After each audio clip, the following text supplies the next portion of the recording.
Call this Pompano Beach City Commission meeting of October 10th, 2023 to order. If I could ask everyone to please silence your cell phones or put them on vibrate so we don't get disrupted during the meeting, that would be ideal. Let's go ahead and call the roll. Commissioner Fournier. Here. Commissioner Moss. Here. Commissioner Perkins. Here. Commissioner Searson-Eaton. Here. Vice Mayor McGee. Here. Mayor Harton. Here. Our invocation today is going to be given by Pastor Robert Kitchen at Christ Fellowship Church of God in Christ. That'll be followed by the Pledge of Allegiance. But if I could just ask everyone to please keep the folks in Israel and victims of terrorism over there in your prayers. A lot of bad stuff going on around the world, and just please pray for them as well.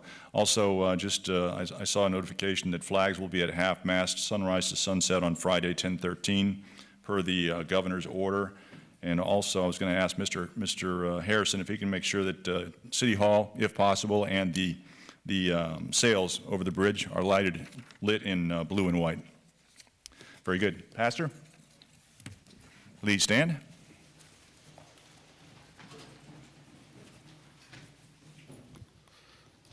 First, I want to say thank you all for all of the work you do in keeping Pompano prosperous and safe. God bless you. Heavenly Father, we thank you so much for your loving kindness and your tender mercy. We ask now, Lord God, that you would just allow your spirit of peace, the spirit of agreement, the spirit of unity to come in, that every procedure and every process in this meeting runs smoothly and agreeable. We ask also that you look upon our world, that you bring peace to everything that is going on that is chaotic. In his name we pray. Amen. Thank Amen. God. I pledge Allegiance to the flag of the United States of America, to the republic for which it stands, one nation, under God, in liberty, with justice for all. Thank you. May be seated. All right, can I get a motion approving the special City Commission meeting minutes of September the 13th, 2023? So moved. Second. Moved and seconded. All in favor say aye. Aye. Opposed? Motion carries unanimous. Thank you. Can I get a motion approving the special City Commission meeting minutes of September 20th, 2023? So moved. Second. Moved and seconded. All in favor say aye. Aye. Opposed? Motion carries unanimous. Thank you. Now can I get a motion approving the regular City Commission meeting minutes of September 26, 2023? So moved. Second. Moved and seconded. All in favor say aye. Aye. Opposed? Motion carries unanimous. Thank you. On our agenda today, are there any changes, Mr. Harrison, to our agenda? No, sir. Very good. Can I get a motion approving the agenda as printed? So moved. Second. Moved and seconded. All in favor say aye. Aye. Opposed? Motion carries unanimous. Thank you. On our consent agenda this afternoon, we will be pulling items number 4, 5, and 6. So 4, 5, and 6 will be pulled to be discussed individually. All other items on the consent agenda will be eligible for discussion during audience to be heard. That takes us up to, well, before we get started there, I'd just like to recognize someone in the audience with us today. We have State Representative Patricia Williams here from Tallahassee. She was here earlier. She stuck her head in, but I just want to say thank you for being here and thank you for all that you do up in Tallahassee. Thank you so much. Now, moving on, we have a presentation, Strategic Plan 2021 through 2026, and an Action Agenda 2021-2022, First Half FY 2023 Progress Presentation by Mr. Reyes. Good afternoon, sir. Good afternoon.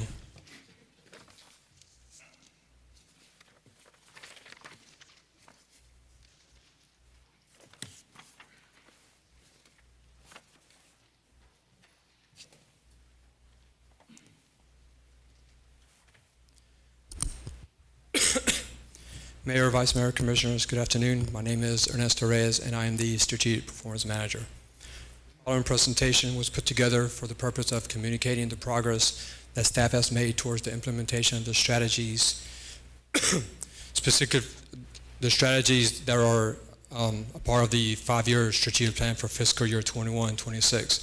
Specifically, the progress that has been made during the months of October of 2022 through March of 2023. This strategic plan was adopted back on April 27th of 2001 and contains 380 strategies. 2 of those strategies are part of this presentation. The other 378 strategies, you will be updated on those strategies as part of your backup to this presentation. Backup to this presentation, we'll also update you on strategies that were adopted on previously adopted strategic plans.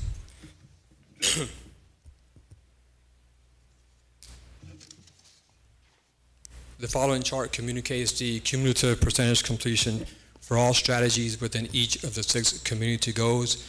And also we have highlighted here 2 of the strategies that are part of this presentation. Both of these strategies are being implemented by our Utilities Department, and they can be found within the Superior Capacity for Growth through Quality and Sustainable Development that has a 27% completion rate.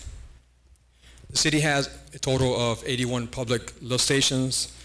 5 of those lift stations are considered to be master lift stations.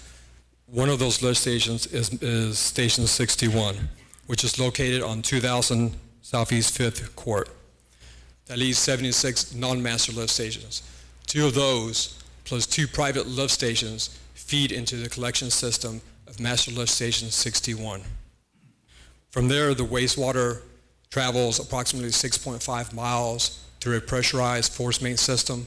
It travels 6.5 miles to the county's wastewater treatment plant, which is located on Copans and Powerline Road. There, it goes through a biological treatment process before it's distributed. Some of that treatment goes to the county's reuse treatment plant. Some of it goes out into the ocean, and some of it comes back to the city's reuse treatment plant, where it goes through a tertiary treatment process before it's used for irrigation purposes. Station 61 was built in 1974, and as you can imagine, over the numerous years, it's become rather difficult to maintain, mostly due to the fact that the repair parts are difficult to acquire and the electrical system has become outdated. And you also have to take into consideration significant amount of development and population growth here in the city. So for all those reasons, collectively, upgrading the station is necessary to keep up with the current and future demands on the system. I would like to share with you 3 updates with regards to Station 61. The first is that Station 61 has been redesigned to improve to improve safety and accessibility. This is going to help in the future to provide maintenance to the station. Number 2, the current flows into the station have been modeled. When you rehab the station, you want to make sure you model the station according to the max daily flow coming into the station. And lastly, as of the end of March, the invitation to be the ITB has been published for the underground work, and staff is currently reviewing those bid documents. Next strategy is 4.6.76, stormwater backflow valves. As of 2013, that's when the city established this project in the 5-year capital improvement plan. It's currently funded at $51,000. And since 2013, there have been 36 stormwater backflow valves that have been installed, of which 33 are considered to be inline valves. And I now have a really short presentation, a 35-second presentation, so you can get a better understanding of what these valves look like and how they function.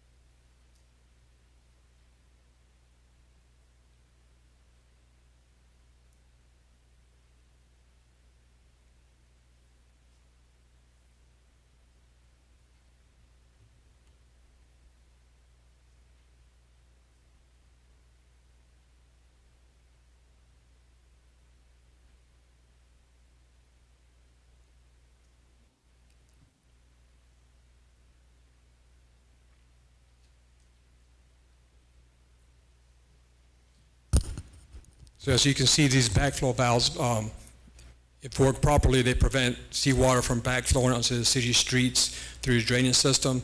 And in doing so, it prevents vegetation from being ruined and property from being damaged. Of the 36 stormwater backflow valves, 25 of them have been installed along the intercoastal, and 11 of them have been installed just a little bit west of the intercoastal. So on the barrier island alone, we have approximately 200 drains on the road and 70 outfall pipes, excuse me. So at this point in the presentation, you may be asking yourself, what factors are driving the installation of these backflow valves?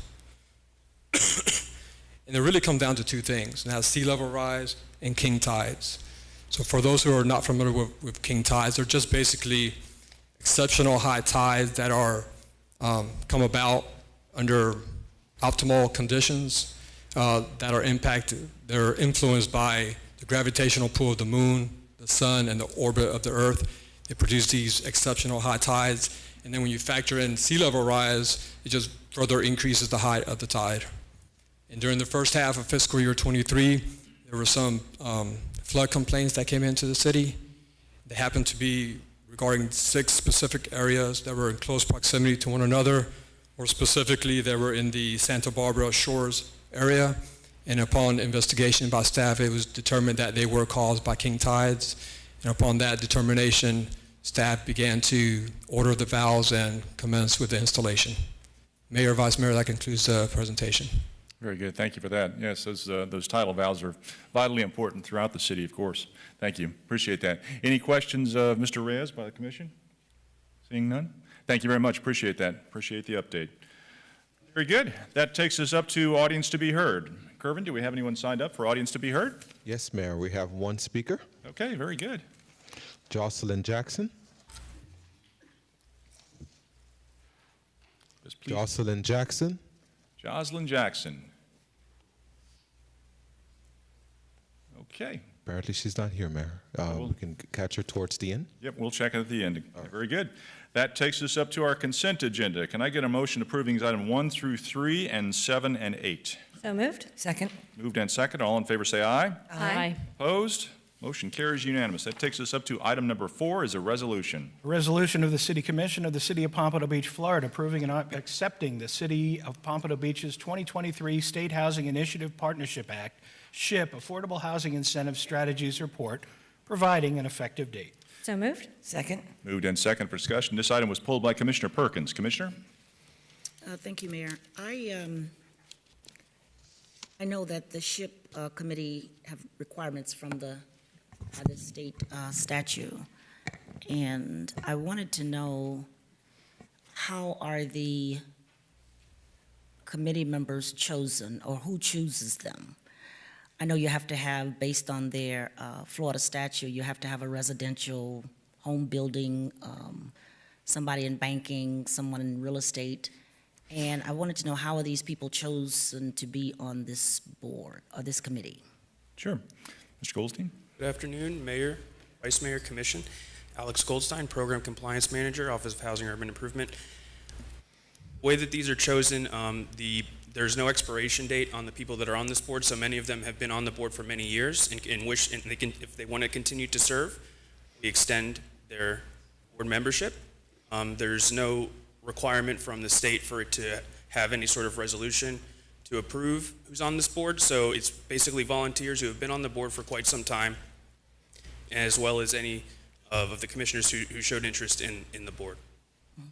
Okay, but my question is, how are the people chosen to be on the committee? They're chosen by our department ultimately. We Your, approve. your department, housing? Yes, sir. Yes, ma'am. Okay, and how often do you all meet? We meet, this year we met 3 times, but we meet annually. It is now, as of 2020, statute that we meet annually to review the incentives. It used to be on every 3 years, but now it's annually. And we hold typically two meetings per year. This year we had to include an additional meeting for further discussion, but typically it's twice a year that we meet the AHAC with the AHAC. Okay, because I know there's one elected official that can represent on this committee, and I had requested and never got a answer back, and the next thing I knew, there was another commissioner on that committee. Do we receive about $1 million from SHIP every year? How much do we receive from SHIP every year? This year it's roughly 1.3 million, but there are some years in the past where we've received no money. Okay, so how are we with the housing market? Are all of the houses basically now in the city at market rate, meaning we've filled up, and we've already accomplished the goal of affordable housing? Well, I don't want to say that we've accomplished the goal of affordable housing, but we're always looking to produce more affordable housing units within the city. Okay, because everything I see here in the backup, it's basically talking about density, and I just thought the SHIP program was designed to serve very low to moderate income families. I remember serving on this board in, I think, the late 80s or early 90s, and we were encouraged to make resident recommendations to encourage affordable housing at that time. So has that changed? Well, every year we meet and we discuss the current incentives that are in the city's local housing assistance plan, which are detailed in the report. And this year, the committee, which is made up of, local community members, local pastors, they recommended no changes to the current incentives at this time. All right, thank you, that's it. Thank you, Mayor. Very good. This is a public hearing. Is there any input from the public at this time? Please come forward. On item number 4. Jocelyn Jackson. I think you guys got 2 items on here, right? The housing. This one. Oh, okay. I just read one, so I'm not sure. I just read one. Yes, I would like to say to the housing program, I have been working with the housing program for the affordable housing for the people to, have an opportunity to be first-time home buyers. I have worked with Miriam, and I have worked with Alex. Well, I work with the whole staff. The whole staff know me. I have assisted them with the residents that come inside on the floor, because they have the computers there now, that, the residents are free to come on the floor. They have the computers there now. And the ones that's not computer savvy, they assist them with the application, and so do I. And I just want to say, keep up the good work.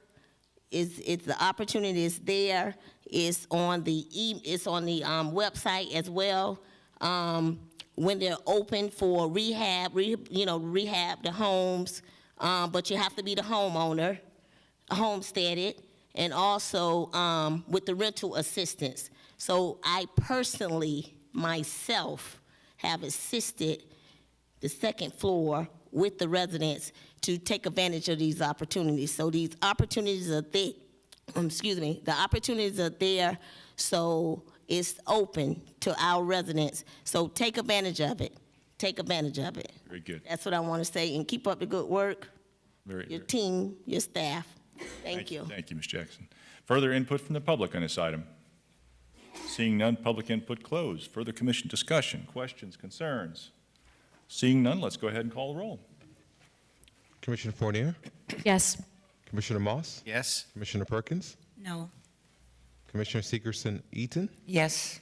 Vice Mayor McGee, Yes. Mayor Harden. Yes. Item number 5 is a resolution. Resolution of the City Commission of the City of Pompano Beach, Florida, approving and authorizing the proper city officials to execute a Section 70.20 relocation and reconstruction agreement between the City of Pompano Beach and Clear Channel Outdoor LLC to voluntarily reduce the number of billboards within the city, providing an effective date. So moved. Second. Moved and second for discussion. I pulled this item just because I wanted to highlight and say thank you to staff. Some of in the backup, we've got a lot of people don't pay attention to the backup, and I know that, and that's fine. But just want to point out what this item really accomplishes. This is demolishing 10 billboards within the city. We've got 2 are located along East Sample Road, 3 are located along Dr. Martin Luther King Jr. Boulevard, 3 are located on North Powerline Road, and 2 are on Dixie Highway. So we're getting rid of 10 billboards in the city of Pompano Beach. And as part of that deal, though, we are allowing 1 new billboard, which will be along I-95. But on top of that, we'll be getting revenue coming into the city to the tune of, what is it, $30,000 a year? $30,000 a year in revenue coming to the city, and we're getting rid of 10 billboards in our neighborhoods. I think that's a pretty good deal, and I just want to say thank you to staff, and Mr. Harrison, thank you, and I'm sure that Mr. Berman had something to do with this also, and that is huge for cleaning up our city, and also it's huge for revenue purposes. Thank you very much, appreciate that. That's all I wanted to do. This is a public hearing. Is there any input from the public on this item? Seeing none, public input closed. Up. Public input, please come forward. Just name and address for the record. I'm Pastor Dr. Sherry Abram. Yeah, wait till you get here. Okay, Go yes. ahead, go ahead. Yeah, you remember me. Your name? You, Your name? can you, yeah, just name into the want my microphone. name again? Yeah, into the microphone. I'm Pastor Dr. Sherry Abram, retired teacher from Broward County Schools, 28 years. I had the opportunity to move here from Colorado as my husband retired from the military. Our thoughts were to come in a community where we could share our expertise and also broaden the horizons of the citizens in the community. I live on 10th Avenue, which is directly off of Martin Luther King Jr. Boulevard. Well, that's Dr. Martin Luther King Jr. Boulevard. I just heard that 3 billboards will be removed as a part of cleaning up. Well, I thought that billboards were to be informative, to give you information. Now, I don't know what the procedures are for gaining access or purchasing or the government restrictions of what you could place on the billboards. Myself, as a citizen, I would consider that the first consideration was to govern what is placed there instead of saying that it is dirty and needs to be cleaned up. So I'm suggesting that the 3 billboards that are in my community be reconsidered in this plan. Okay? Thank you. Very good, thank you, ma'am. Further input from the public? Seeing none, public input closed. Commission discussion, questions, concerns? Seeing none, let's go ahead and call the roll. Commissioner Fournier? Yes. Commissioner Moss? Yes. Commissioner Perkins? Yes. Commissioner Segerson-Eaton? Yes. Vice Mayor McGee? Yes. Mayor Harden? Yes, thank you for that. Item number 6 is a resolution. Resolution of the City Commission of the City of Pompano Beach, Florida, approving and authorizing the proper city officials to execute appropriations contracts between the City of Pompano Beach and various nonprofit corporations, providing an effective date. So moved. Second? Moved and second for discussion. This item was pulled by Vice Mayor. Vice Mayor. Yes. From going, Arietta, thank you for providing us the backup things, the backup financials from the organizations that have applied. One of the things I'd like to do, just bring up is to the commission, was that as I was going through them, and clarify me if it's different, some of them didn't really provide full financials. It was more like just names and certificates of existence, I guess, and not financials. Do we require any third-party 501c3 to provide us full financials, and beyond this, like anyone who the city gives funds to? Yes, good afternoon, Mayor, Vice Mayor, City Commissioner Arietta Diamante, Budget Director. So, Vice Mayor, thank you for your question. We do require the 990 form. That is the form that we require during this application. So that is the form based on the financials that we request from the nonprofits. So like I'm looking at this the 990N on this one, and there's really not any information as to how much they've raised, how much they've spent, or it just says under 50,000. I'm not sure which organization is that, but I can take a look at it and see if we have the records or additional records for that organization. Well, the point is, and I'd like to ask the commission to consider, I'd like to make a motion that any third-party 501c3 organization that we do give money to is required to provide us every year that we give them money just a full financial accounting of their organization in order to be eligible for future fund receipts, just so we have full transparency and full accountability that we can look at. Okay, yeah, absolutely. There's been a motion to require financials from from Any third-party 501c3 that we give in money any to. of these organizations? Sure, okay. It's been Seconded. moved and seconded. Is there any seconded. specific report that you're requiring, that you know that the nonprofits are required to report somewhere else that we can, or a particular form that they submit? So we're more clear of what to ask the nonprofits. Mainly, this form, okay, so, for instance, this one, for instance, has this Form 990. That's the full IRS form that they Yes. submitted. But this organization only give us 990N. So I would want to request that we get a full All nine. full 990. Okay. Just a question on that, though. I mean, I'm not familiar with what is required of 501c3s, not completely clear on what's required. But are all 501c3s required to file that particular form? Do you know, Arietta? Not Okay. not necessarily. I'm hearing no. I can't verify that. But ladies and gentlemen in the audience, please let us discuss this, please. Thank you. We do require, as a part of our application process, we require that form to be submitted. That exact form, or Yes, the 990 form, we require that form to be submitted as part of their application process for city funding. and just for clarification, though, I believe the vice mayor, and I don't want to put words in your mouth, but I believe she says there's two different 990 forms that she's looking at. One is a 990N, is that it? Yes. And one is a 990. Well, and for instance, and again, you might have more than what you sent Yeah. us. And like this is one that, this is neither a 990 nor a 990N. Or I guess it says 990N, but it's almost nothing. Okay, we can Just take something a that, look at it. and even if, it might be easy to, even if they don't do a full, just something that we can see, the Sure. cash flow and financials, if we need to do an augmented city form that mimics the 990, Okay. something like that, just so we have transparency, we can see where. Yeah, that's kind of what I was trying to Yeah. get to. I don't think you really want to see 990s. You want to see what the heck is going on with these organizations Exactly. as far as money in, money out, stuff like that. Because if we're given $5,000, and I'm not saying this is the case, but if we're giving $5,000 to an organization and all they do throughout the year is pay $5,000 to their executive director, I think we probably would want to know that. I'm not saying that's ever going on, but I think that's more kind of what.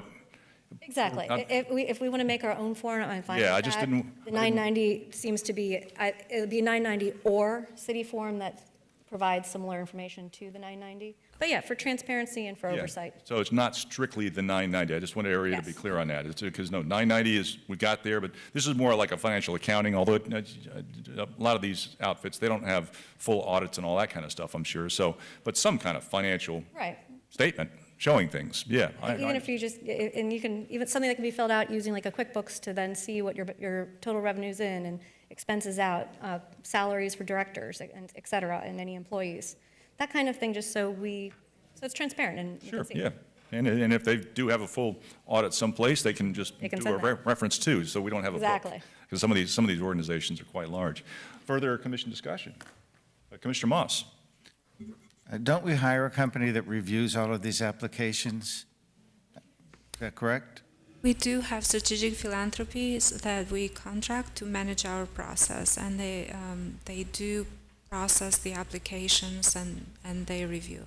And isn't part of their review process financial, to make sure that their chief of operating officer is not being paid $4.8 million on a $5 million budget? I mean, don't they do that? They do, yes.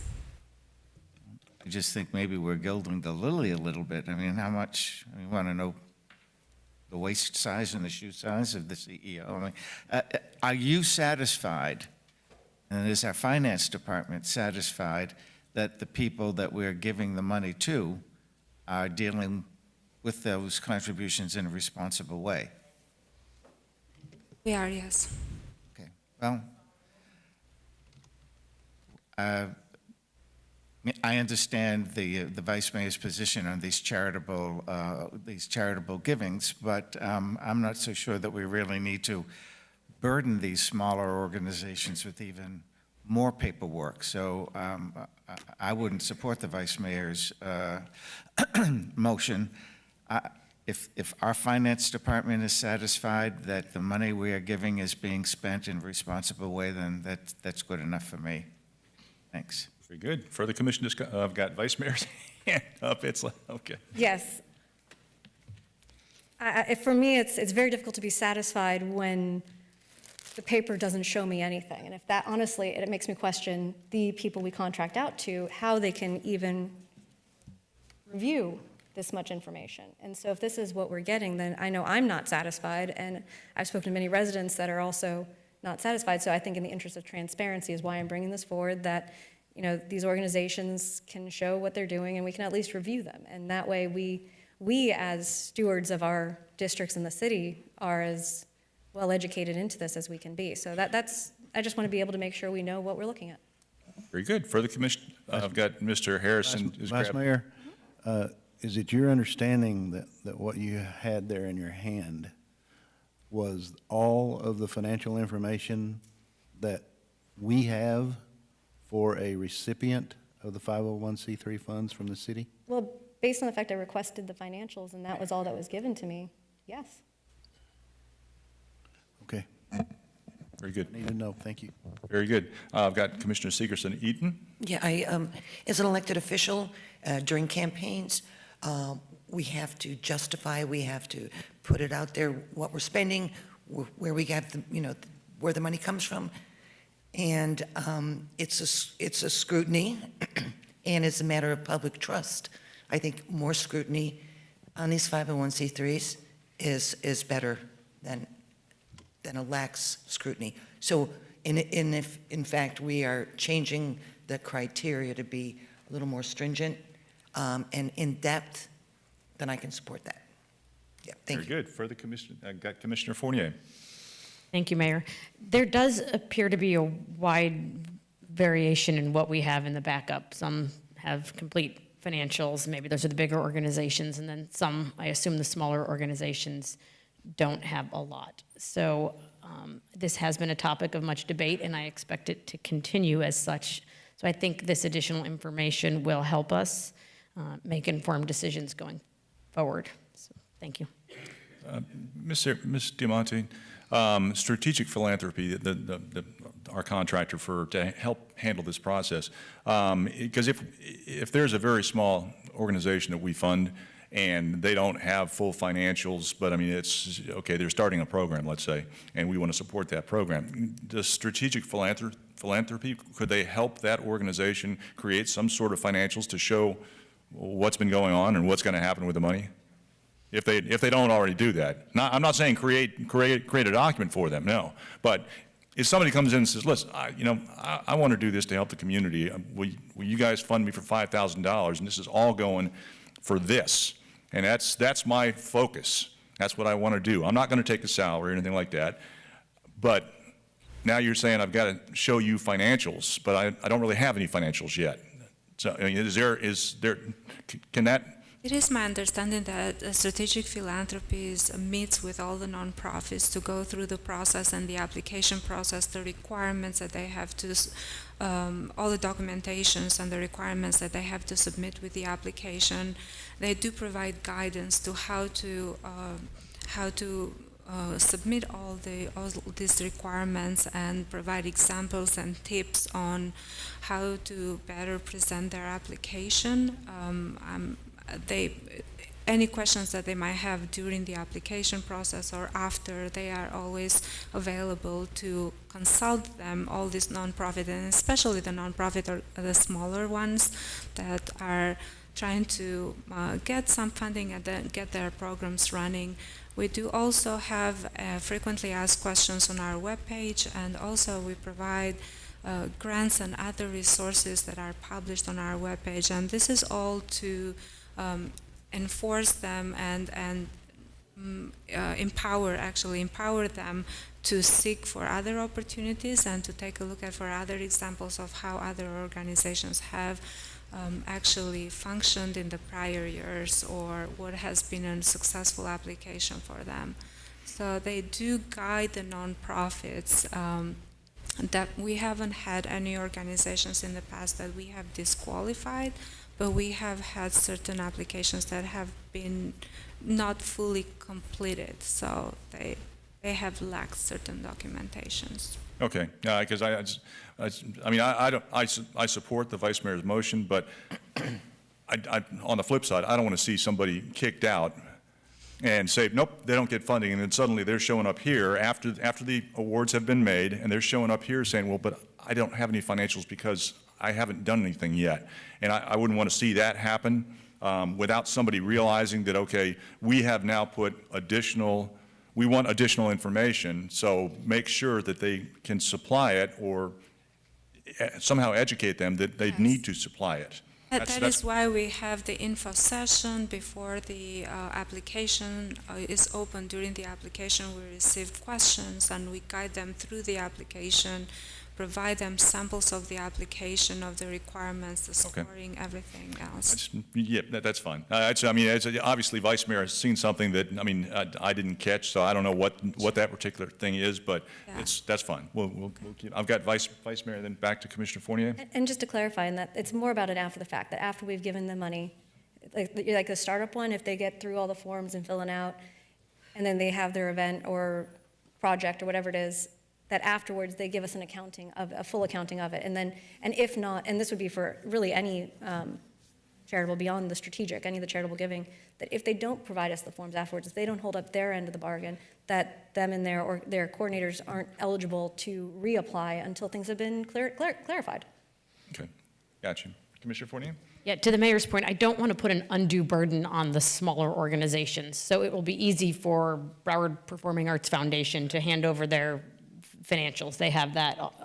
It's the smaller organizations that might be putting on one event that is actually a local event, and I think that's where we should be spending the money. So we don't want to create a situation where we hurt small local nonprofits, and then we somehow end up just donating to the ones that are the big countywide. So let's make sure we still see everything, I think. Yeah, I think Ariel's probably got it by now. Commissioner Moss?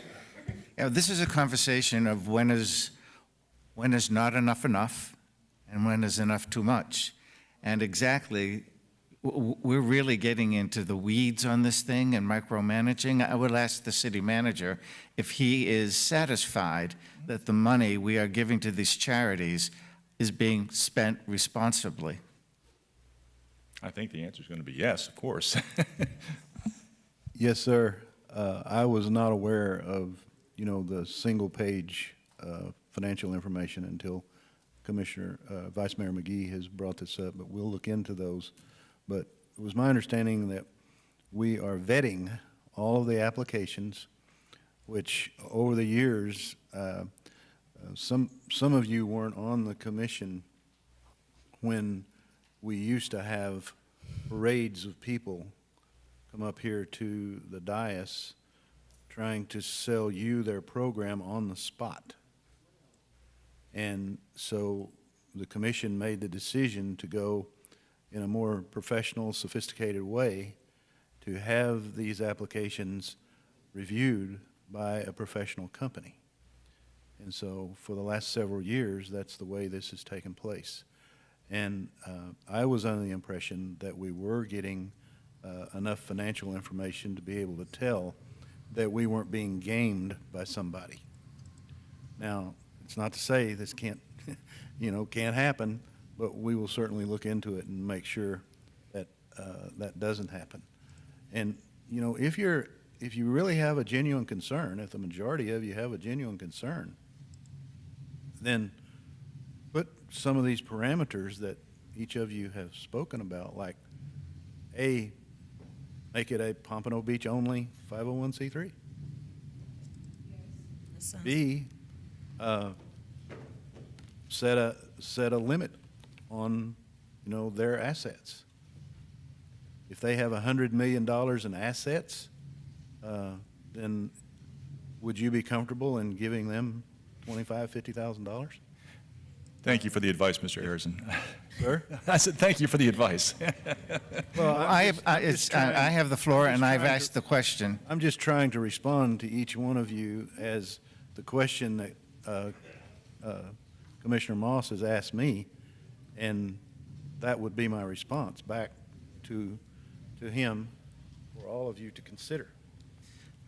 Yeah, well, you know, we give money to very large organizations that maybe have $100 million and are not based in Pompano Beach, but they serve the residents of Pompano Beach. What we're doing is the job of the 1,000 employees that we have here. And I've noticed in the last several meetings that we're really trying to micromanage the way this city is run. And we have a staff that does it.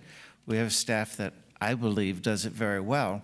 And getting really into the weeds and nitpicking all of these little things is counterproductive. I mean, we spend, on several occasions, a very long time discussing things that, to me, were completely and totally unimportant. If the city manager and our finance department is satisfied that the money we are contributing is being responsibly spent, that's good enough for me. If it's not, then it's on their head. But for us to be micromanaging the Ashanti Dance Group, which gets a very small amount of money and is local, and we've been supporting them for years, that does put a big burden on them.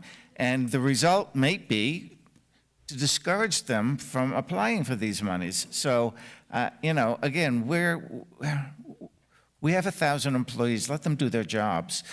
We can't micromanage everything that comes before this commission. We're not supposed to. That's the city manager's job. Thanks. Very good. Vice Mayor? Yes, no, I don't want to put undue burden. I just want transparency and accountability. And as far as, you know, we do have an excellent city staff, and they do great work, but our job is to overlook and make sure that nothing falls through cracks, and the more eyes, the better. And I know I've been very vocal about being uncomfortable about not knowing this. So this is just something that I think as a city and trying to be responsible of how we spend our taxpayer dollars, because that's what it is. These are not charitable giving. This is taxation. Our residents aren't making the choice to give. They can't decide not to give. They don't even get the benefit of it, being able to deduct it as a charitable off their taxes. So to me, it's incredibly important that we know how these things are being spent. And as far as being a small organization, I have had a 501c3 and thrown events in the past, and I use QuickBooks. And I can tell you where every dollar went and where it was spent and who it came from, because you have to do that to protect yourself anyways from the federal government. So I think as long as we have staff and the group here and accessible to help, if anything, it helps these smaller organizations become bigger ones and learn how to, maybe other grants that they could apply to, other sources of revenue. You know, it's more about communication and knowing everything. So that's why, and then again, if there's an entity that doesn't give us their information, is not being transparent, I don't know how anyone can be satisfied with continuing to give money to that organization unless they are. So again, I'm trying to find it, and a lot of it I'd give to Arietta and our staff to figure out what kind of form you want to get these needs. You know, when you ask for a form, I just kind of went based on what's in my hand, but to figure out the best way to accomplish the goal without undue burden, and just to make everyone more comfortable in what's going forward. So, thank you. Very good. Okay. Commissioner Moss. What the Vice Mayor said is absolutely correct. Transparency is very important. But what she also said could apply to every single one of the contracts that comes before the city. And there are hundreds, if not thousands of them. And do we want to get into that level of detail with every contract? It's well known that the Vice Mayor doesn't agree with these charitable contributions, wants to do away with them. She's made motions to that effect. I think the point of this motion is to chip away at the ability of these organizations to get money, chip away at our ability to satisfy the needs of the citizenry. And that's what it really is all about. It's all about her opposition to giving any money at all to any charitable organization, which is perfectly fine. But she's brought these motions up before. They've been voted down before, and I suspect that the point of this motion now is to slowly chip away at and eventually kill our giving monies to these groups. And if we want to ask for that level of financial information from charitable organizations, we need to do it with every contract that comes before us, every single one of them, and there are thousands. So let's be intellectually honest about this.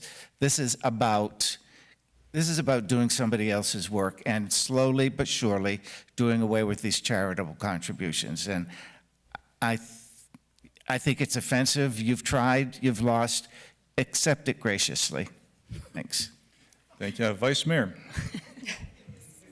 Yes, it is very well known that I do not think it is proper for a city government to spend taxpayer dollars in this manner. I've said that many times, and I've said it very publicly.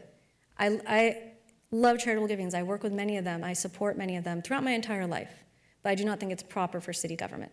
That being said, you weren't here, you weren't at that budget, Commissioner Moss, but I did pass a large reduction in it at a budget meeting that got reversed. And I hear constantly from people throughout the city that they also don't agree. I would prefer it set up in a manner in which people are able to opt into paying into this fund with their taxes, and we had a whole different setup where our citizens could choose this as something they want to do. But that's not the way it's set up. As far as my discomfort with it also has to do with the fact that we live in a world where not everybody is on the up and up. I'm not picking on anybody, but it's just a general consensus of the world. So if I can see transparency and see where things are being spent, that if I can be more comfortable with it, then perhaps our citizens is there a fire? I smell smoke. Mayor? Just one moment, please. Mr. Harris, does anybody else smell smoke? Yes. Yes. We've got some folks here in the audience who can probably tell us if we have an issue or not. Let's give them just a moment. Let's suspend discussion just for a moment. Pause. Yeah, let's take a 10-minute break. Put the fire chief on it. Oh, I smell it now.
Go ahead and call this meeting back to order after the brief recess we had there. Thank you, everyone, for your indulgence there to make sure that everything was safe for all of us.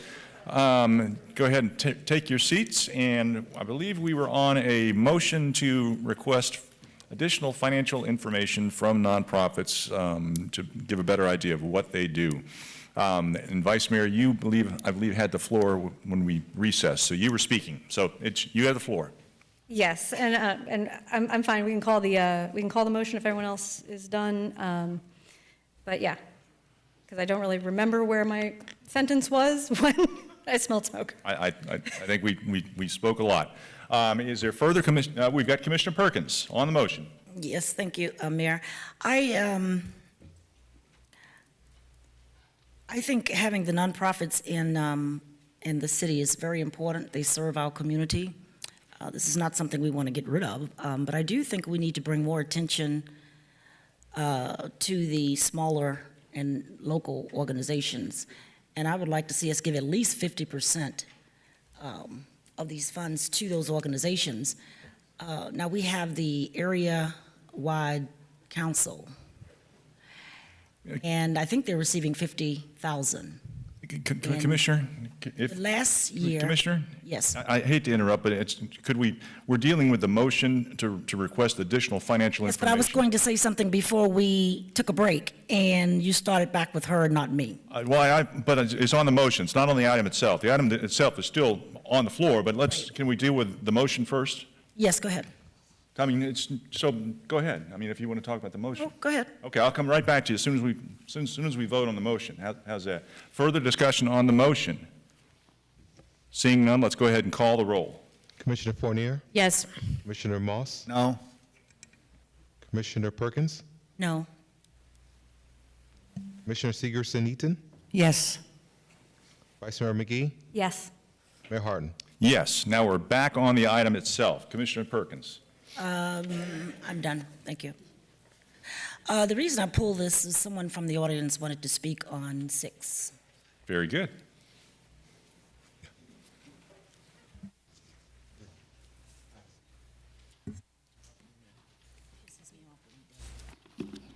Sarah Peterson, 4354 Northwest 9th Avenue. I did look at the backup. I did see the document that Vice Mayor saw. It did raise some questions, but my other question is, and kind of to what Mr. City Manager spoke about, the parameters of this money going out. I saw some of those bigger organizations there, and their competition with the smaller organizations for me in the city of Pompano that actually service the residents in Pompano. I don't think it is. I don't think it's as fair to them because they have grant writers and people who can do all of those things that any grant is asking for. And I know I haven't had a chance to get with Mr. Harrison about setting up that grant information session that the city could offer. But I think with this particular thing, I think, is it $295,000 total that we give every year? That's the cap. With these bigger organizations like the Broward Center for Performing Arts, they get millions of dollars in grant funding every year, and we have smaller organizations in Pompano who don't get any. I think that money is best served by limiting our money, if we're getting it from tax-paying citizens here in Pompano, to the organizations in Pompano, and that way it stays within the city. My personal opinion, I wanted to put that out there, but I did have another question about the firm that we use to manage this. How much do we pay them to manage this process? I'm not sure. Ms. Diamante, do you have a figure? $5,500 a month. $5,500 a month. $5,500 a month, and the process to select these applications takes about how long? Ms. Diamante? Well, so it comes in stages. So it's not only the application; it's also the reimbursement and looking at the receipts and making sure these organizations comply. All the informative sessions. So it's a whole year process for them to manage the program. So the application itself is open for a month, but before that, they do prepare and they maintain the web page and provide all the information there.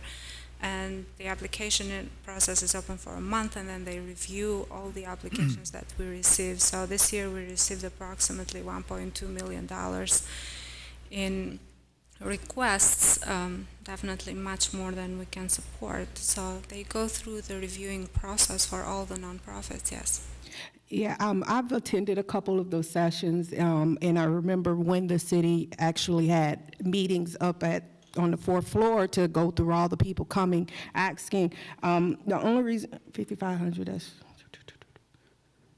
okay. The only reason I'm asking is because I think that's another pool of money that we're giving towards management of this that also could be going towards some nonprofits here that are actually doing work. We just had Pompano Express come, who have been doing work in the city for 30 years, and they don't get any money from the city to do what they're doing, and they've been doing it for 30 years.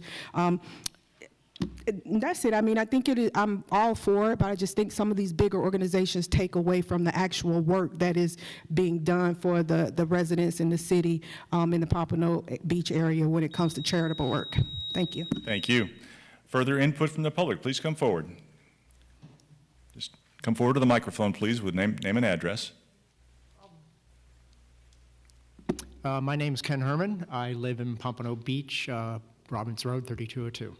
I am also the president of the Hillsborough Lighthouse Preservation Society, which is one of the people that get funded. We get a total of $5,000 of your $295,000. We upped that from $2,500. I can tell you this, I personally agree with you. The city should not be giving money out, taxpayer money, but I also understand that it is a minority view on most of the city councils. And as a nonprofit president, therefore, it's incumbent upon me to ask the cities to help support the lighthouse. And we're very, very happy that you guys do it. But if I was sitting in your chair, I'd do the same. I'd be saying the same thing. That being said, we get monies from, I believe, 4 different municipalities. Yours is by far multiples of paperwork that we have to do from all the other municipalities. It is including reports on where all that money goes. I have to personally give my car insurance reported to the organization because we have mandatory meetings that we have to attend to, and I have to drive a car to get there. So there is a lot of paperwork. We have almost thought about not asking for any more money because it is such an onerous amount of paperwork. Though I have to say, I'm very happy that you guys do it. It does help support the lighthouse. And then for that, what we do is, for all you people in the audience that live in Pompano Beach, we do allow you all to attend our tours of the lighthouse in July for free as a giving back to the city for their contribution. And we do this for all the different municipalities. July is because July is when Pompano Beach was founded. So if you forget, just remember when Pompano Beach was founded in July, you can come to our docks and visit the lighthouse for free. You get a boat ride out, visit the lighthouse, climb the lighthouse, and come back. So I just wanted to let you guys know, I'm listening to you all go back and forth. As a person that does have to fill it out every year, and now, thankfully, I've got a new person that helps me out with that, you guys have far more detail than every other municipality around you. Very good. Yield back my time. Thank you, sir. Appreciate that. Further input, please come forward to the microphone. Got to come forward to the microphone. Just name and address, please. And so Pratt III, 2918 Northwest 130th Avenue, Sunrise, Florida. Is it okay if I give handouts to the folks on the dais and the city clerk? Sure, if you just give them to the city clerk, he'll get them to us. That'd be great. Thank you.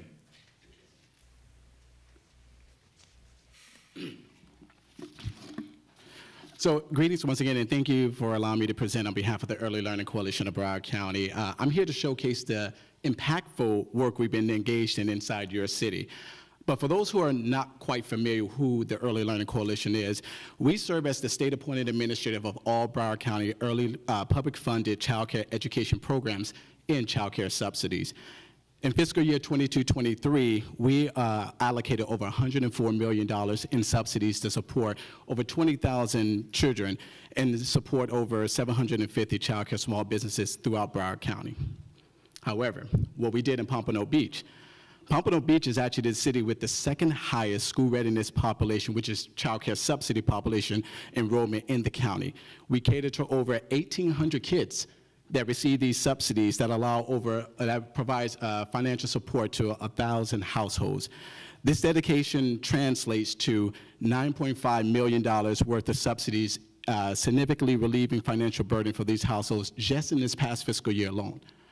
But the best part about that, 8.6 million of that 9.5 million went directly back into the economy of Pompano Beach through the 39 child care small businesses we support and the over 300 early learning educators that they employ. So on behalf of that, we just wanted to say thank you once again for considering us for a donation this year. We appreciate and extend our gratitude for your consideration. And we're here to answer any questions that you all may have about the impact that we're making. So even though we're in the city of Fort Lauderdale, we're doing great work and making a huge impact to the city, and we greatly appreciate you considering giving us funding. Thank you. Very good, thank you. Next speaker, please come forward. Just name and address for the record.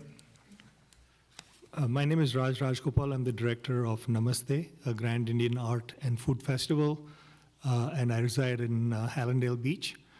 This is the second year we'll be doing our annual Indian Festival in Pompano Beach at the Amphitheater and Cultural Grounds.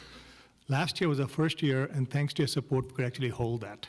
So without the support, we couldn't have done that, and we had 10,000 people attend the one-day event, of which 1,500 were local residents of Pompano Beach, and we brought 8,500 visitors, of which about 80% were from Miami Beach to West Palm Beach counties, but we also had about 15% of visitors from out of state.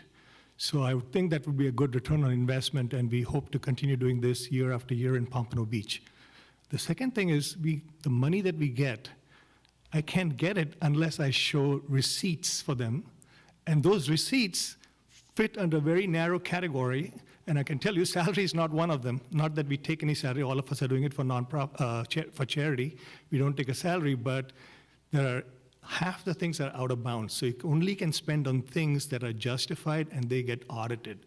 And I have to submit my tax and everything else that was mentioned.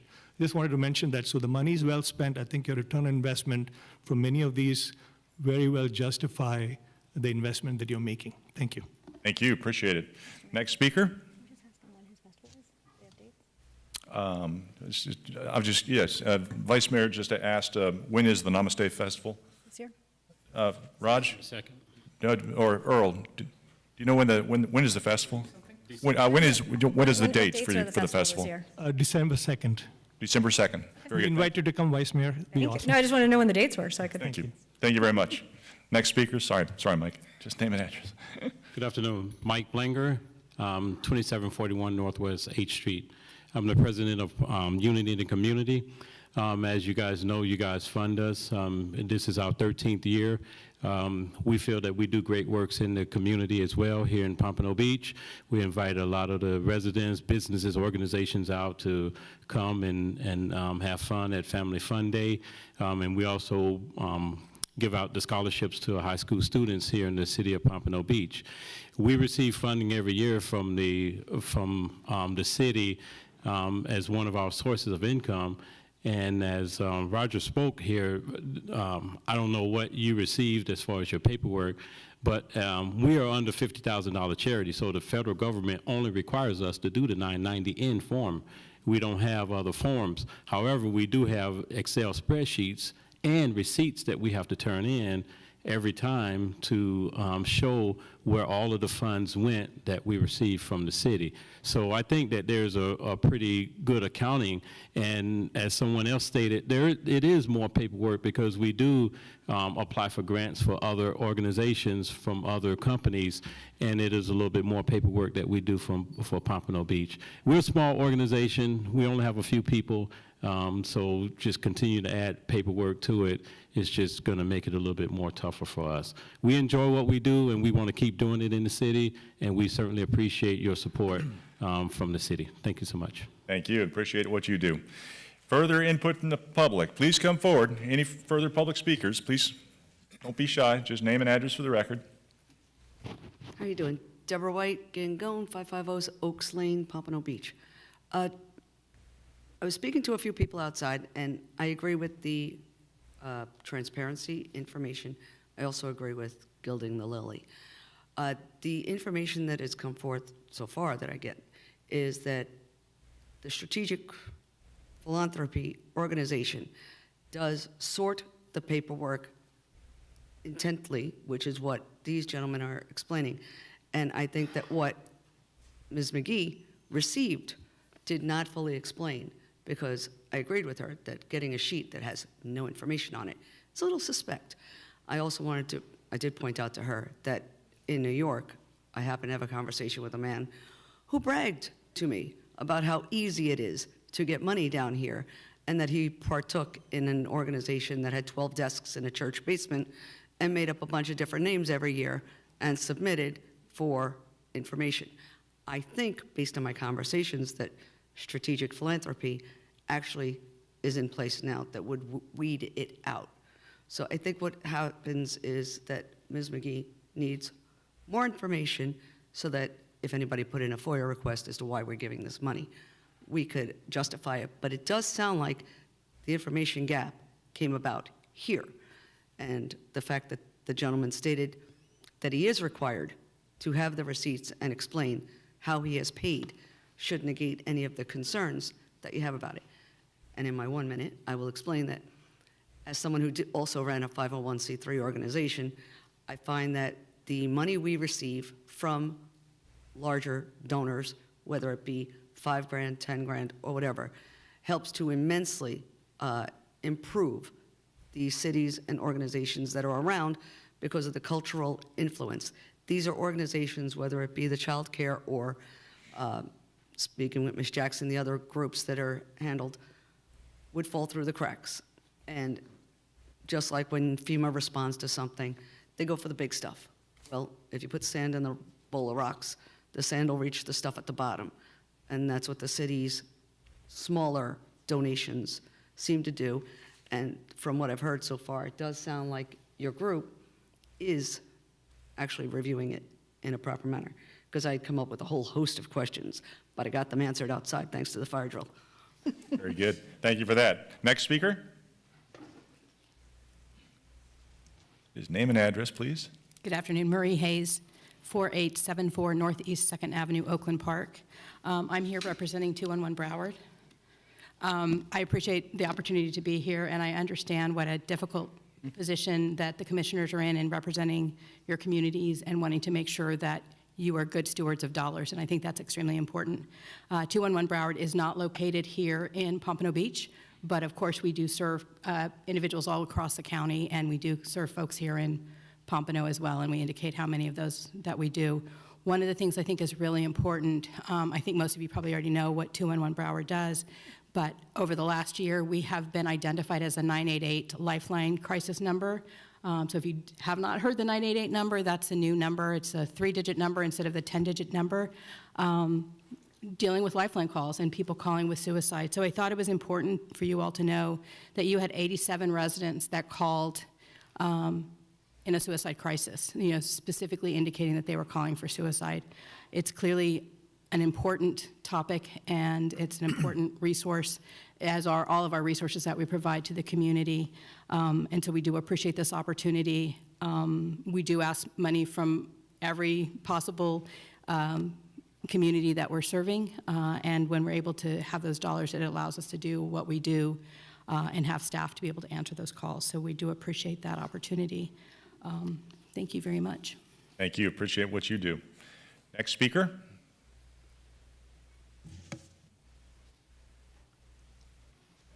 Kirk Brown, Tamarack resident, CEO of Handy, but probably an Ely High School graduate. So I stand before you as the CEO of an organization that serves 700 middle schoolers in Pompano Beach over the past 6 years with only one kid repeating a grade. I'm gonna let that sit for a little bit because all of these young people also have caregivers who live in Pompano Beach, who really appreciate the fact that we have a record of 78% of the young people we work with also go to post-secondary, who also appreciate the fact that with our collaborative efforts here, there's no geographical boundaries to the $2.5 million worth of scholarships that we give these young people who then move on to post-secondary. So thank you for giving us the opportunity to serve young people no matter the geographical boundaries, because they need us to. And so as a proud Ely High School graduate, I know there's some other school graduates behind me, but as a proud Ely High School graduate, I want to say thank you for going at it as well as you've done today to make sure we do it the right way, but also as an Ely graduate, no matter the paperwork or the obstacles, we're going to continue to serve the young people of Pompano Beach. We'd love to do it collaboratively with you. Thank you. Thank you. Appreciate that. Thank you so much. Next speaker, just name and address. Good afternoon. My name is Gustavo Padrino. I'm with the Broward Center for the Performing Arts, and I live in 579 Racket Club Road, Weston, Florida. I wanted to come up here just to give the city of Pompano a big thank you, because you guys have been a great supporter of our student enrichment through the arts program since 2018. And during that time, we have been able to serve more than 20,000 students, 4,000 every year, providing them with the opportunity to see school day performances free of charge that are directly related to reading, math, science, history curriculum, and including sensory-inclusive performances that we provide for ESD schools for kids that have autism, developmental disabilities, and sensory issues as well. We also provide students with opportunities to participate in the arts. For example, this past spring, we had Pompano Beach Elementary that came to see a dance company called Step Africa during Black History Month. And they had a hands-on workshop on stage with the artists. They did a Q&A, and they were able to learn about stepping and the history about stepping as well. But more than just serving Pompano Beach students, teachers, we also try to partner with Pompano Beach artists and organizations on our programming. For example, this year we are partnering with Volta Music Foundation to serve more than 400 students from McNabb Elementary and Charles Drew Elementary through their Link Up program from Carnegie Hall. Also, we work with Pompano Beach artists and nonprofit organizations, and when possible, we provide complimentary performance tickets for their families who might not otherwise be able to have access to live entertainment at the Broward Center.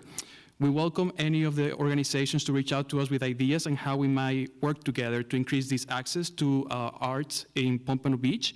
And we are very grateful again for the City Commission for helping to make our SEAS program possible, so we can continue to support the academic achievement of Pompano Beach students. Thank you. Thank you. Appreciate that. Next speaker.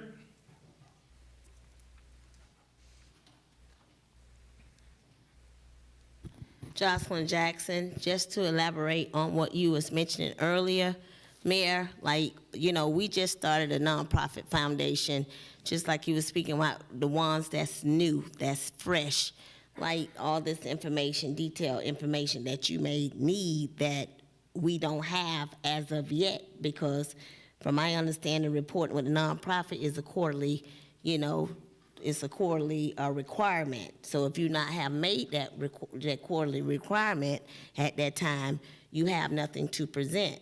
And another thing that Commissioner Fortier and also Commissioner Moss brought to a great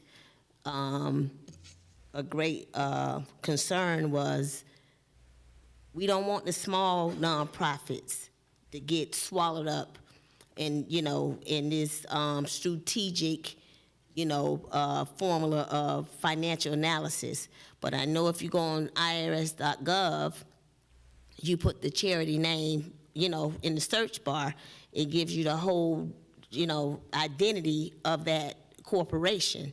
So I know myself, and of course neither you can outdo the irs.gov.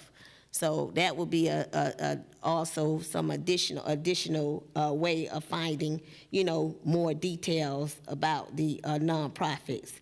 But I'm not a part of nonprofits, but I participate with a lot of small nonprofits, and we do our due diligence.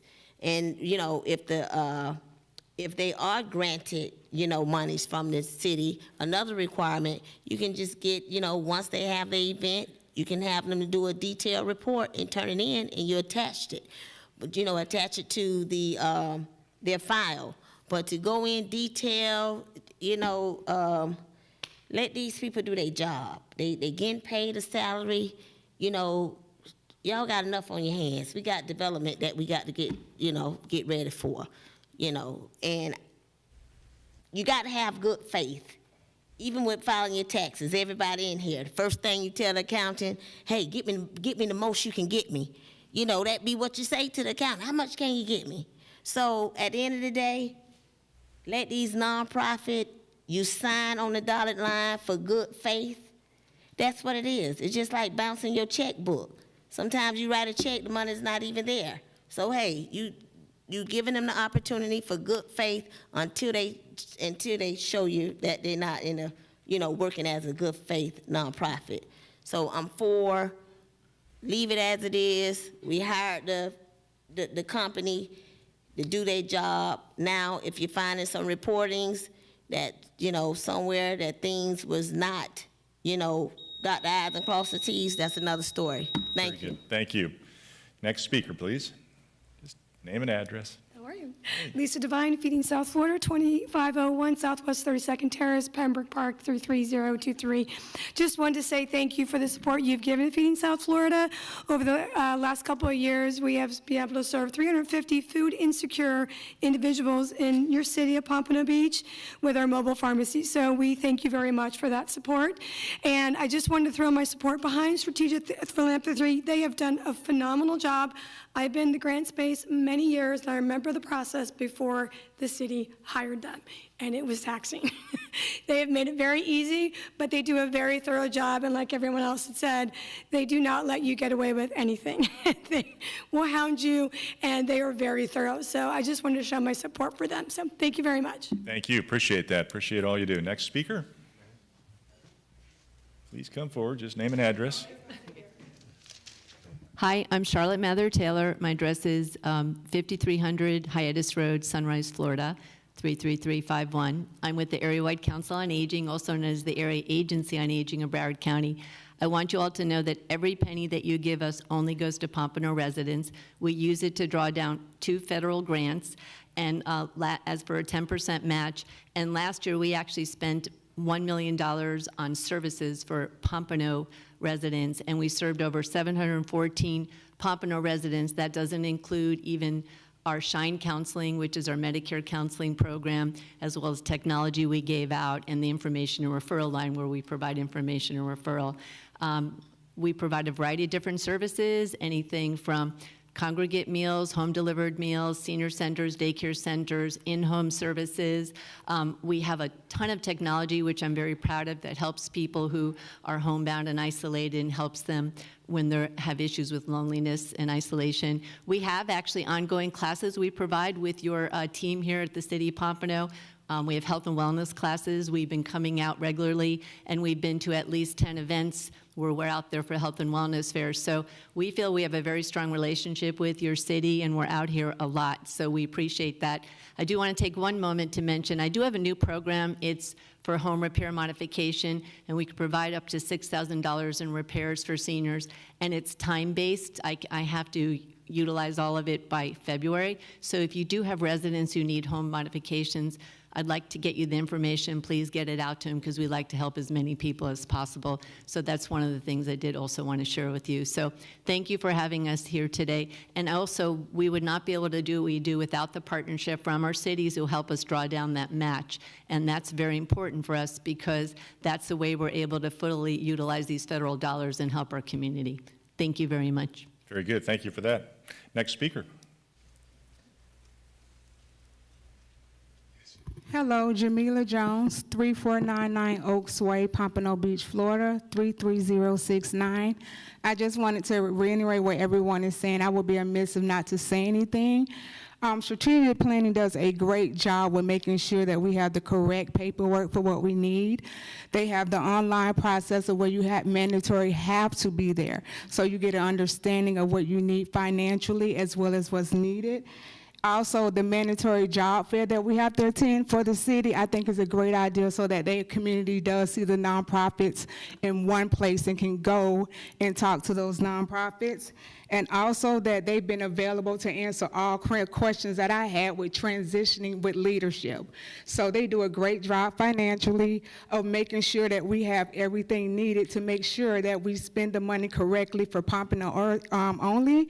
And they also do the quarterly. Every 3 months, we have to give a report, like they were saying, with the receipts, with the documents showing that we are spending the money correctly for our community. So that's all I have to say.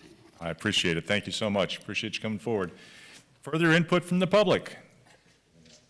Going once, twice. Public input closed. Thank you so much for everyone coming forward. Back to commission discussion. Commissioner Moss. Yeah, could I have the city clerk repeat the wording of the motion that we just voted on? Motion to require financial statements from nonprofits. Yeah, what does that mean? What does a financial statement mean? I think if we're going to, we can be here all night beating this dead horse, but if we're going to vote to require a financial statement, I think we need to make it clear to our staff and to those people who are applying what our idea of a financial statement is. Well, Commissioner Moss, with all due respect, that motion's already been passed. I know, but if you'd like to make a motion that yes, we... I would like to make a motion that this commission define the requirements of financial information that they're requiring. Just to say we want financial information and not say what it is isn't fair to anybody. So I would like to move that we define what information it is we want. Very good. There's a motion on the floor to define what is meant by financial statements from the commission, the direction given to staff. Mr. Mayor? Is there a second? Motion dies for lack of second. Commissioner Moss, you still have the floor. I'm fine, thank you. Very good. Thank you. Further commission discussion? Vice Mayor? I just want to thank the charities that did come up and speak and let us know specifically what you have been doing in City of Pompano. Again, with transparency, I'd actually invite you to send us maybe annual updates of what your year up to date has been, so we know, so we're aware of what you're doing and can also direct our residents that fit what you're doing to you. And definitely the Council on Aging, if you can send us the new program that you were talking about, definitely please do that as well. And I think that's, hopefully we can get to a point where communication and transparency is there between us, between you, between the residents, so everyone can know where the money's going and be much more comfortable with all of it. So thank you for coming out and thank you for speaking. Very good. Further commission discussion? Commissioner Seaton. Yes, and I also want to say it's been educational to understand what the firm that we hire does. They really are staying on top of it.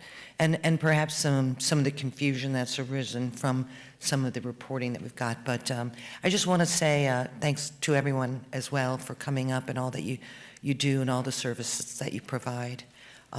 So thank you, Mayor.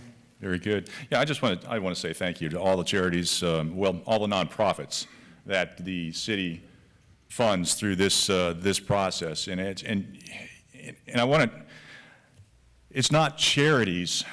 I look at this as investments in our community. As we've heard from so many speakers today, these are investments in the city of Pompano Beach. This isn't like writing a check to Greenpeace that goes to New York or Washington, D.C. for political advocacy. These are dollars that stay in Pompano Beach that serve Pompano Beach residents. And some of the dollars, I'd like to point out, if we didn't have this particular fund, and we didn't participate the way we do with some of these organizations, we would be giving away the tax dollars to other areas. I mean, the Area Agency on Aging, if we don't give them dollars, they can't draw down federal grants to serve our residents. So this isn't just charity that we're talking about. These are investments in our community that serve Pompano Beach residents, and that's what's so critically important. This isn't just taking money and throwing it to some charity that we just happen to like. These are all vetted by Strategic Philanthropy and by our staff to make sure that they deliver results for Pompano Beach. And that's it. From child care to scholarships to, elderly. I mean, it's just so many different services are delivered by these organizations. And I wish we had a larger pot, to be honest with you. It's a force multiplier for our staff to have these folks out there doing what they do for our residents. But further commission discussion? Yes. Yes, Commissioner Perkins. Sometimes I seem to think that we're in two different cities. Basically, I'm very, very connected in my district. And the majority of my time is spent trying to find these nonprofits in my district funding. I've been doing that ever since 2016 because when they apply for this funding, they are rejected. I directly work with these nonprofits in my district, and I can tell you what they do and how well they do it because I talk to them at least once or twice a month. So I know what they're producing, I know what they're doing. So when I see something or someone can help, nonprofit can help someone in my district, I go all out the way to try to find funding for them because they feel like they cannot get help with the city of Pompano Beach. Now, the lady that was just speaking about the area-wide council, we have a senior center on Martin Luther King and the Pat Larkin Center. They know nothing of these programs that they offer. And we've been giving them $50,000 for years and years and years. And I brought this same subject up last year when it came down to funding.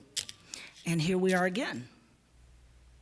So I'm just very concerned with people like the area-wide, how much funding are they getting from other cities?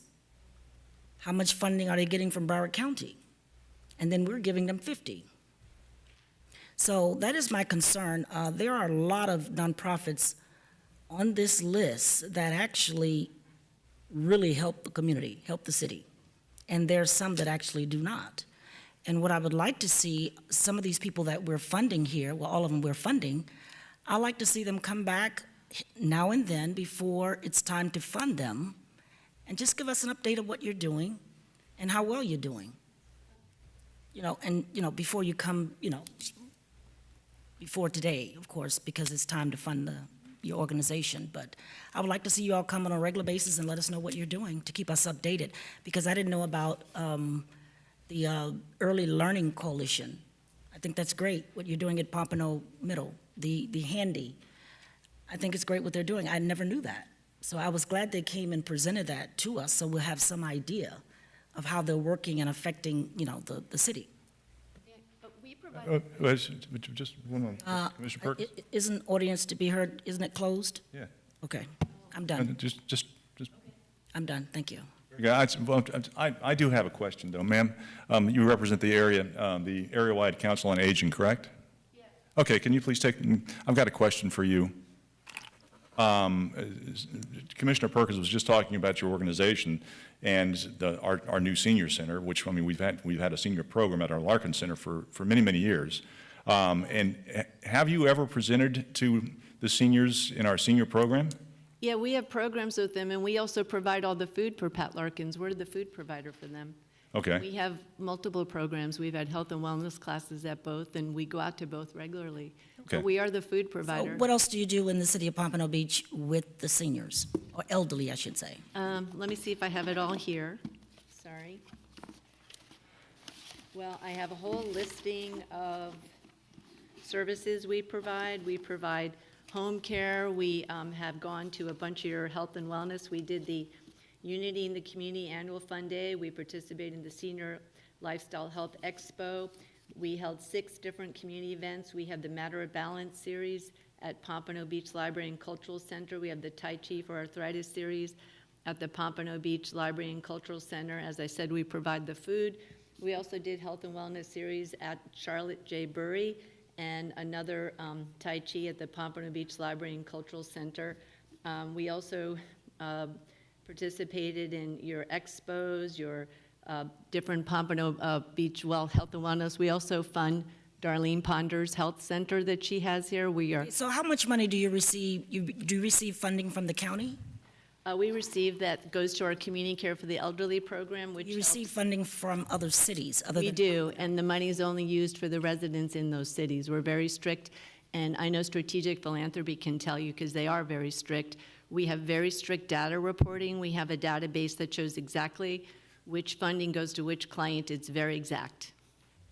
Well, you know, I'm not trying to belittle your program. I'm an No, I elder. know, you're I'm just a asking senior questions. too.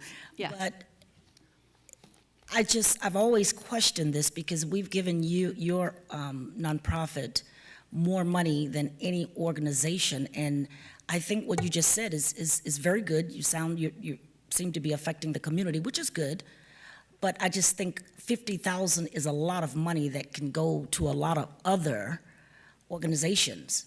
I mean, nonprofits, I should say. Yeah, the issue is that we serve a lot of very frail elderly as well who have multiple services they need. So you did give us 50,000. So it's really not, you know, it's really, I'm just talking to the commission really on this, is that when you're trying to reach out children, everybody know that's dear to my heart as a former teacher. That's just as effective or needs to be funded as much as our seniors. And we've been just giving them, how long have we been giving you money from the city funding? Well, for many years before I've been with the agency, I've been here since 2019. But again, there's a lot of those seniors are alone. Their families don't have the ability to support them.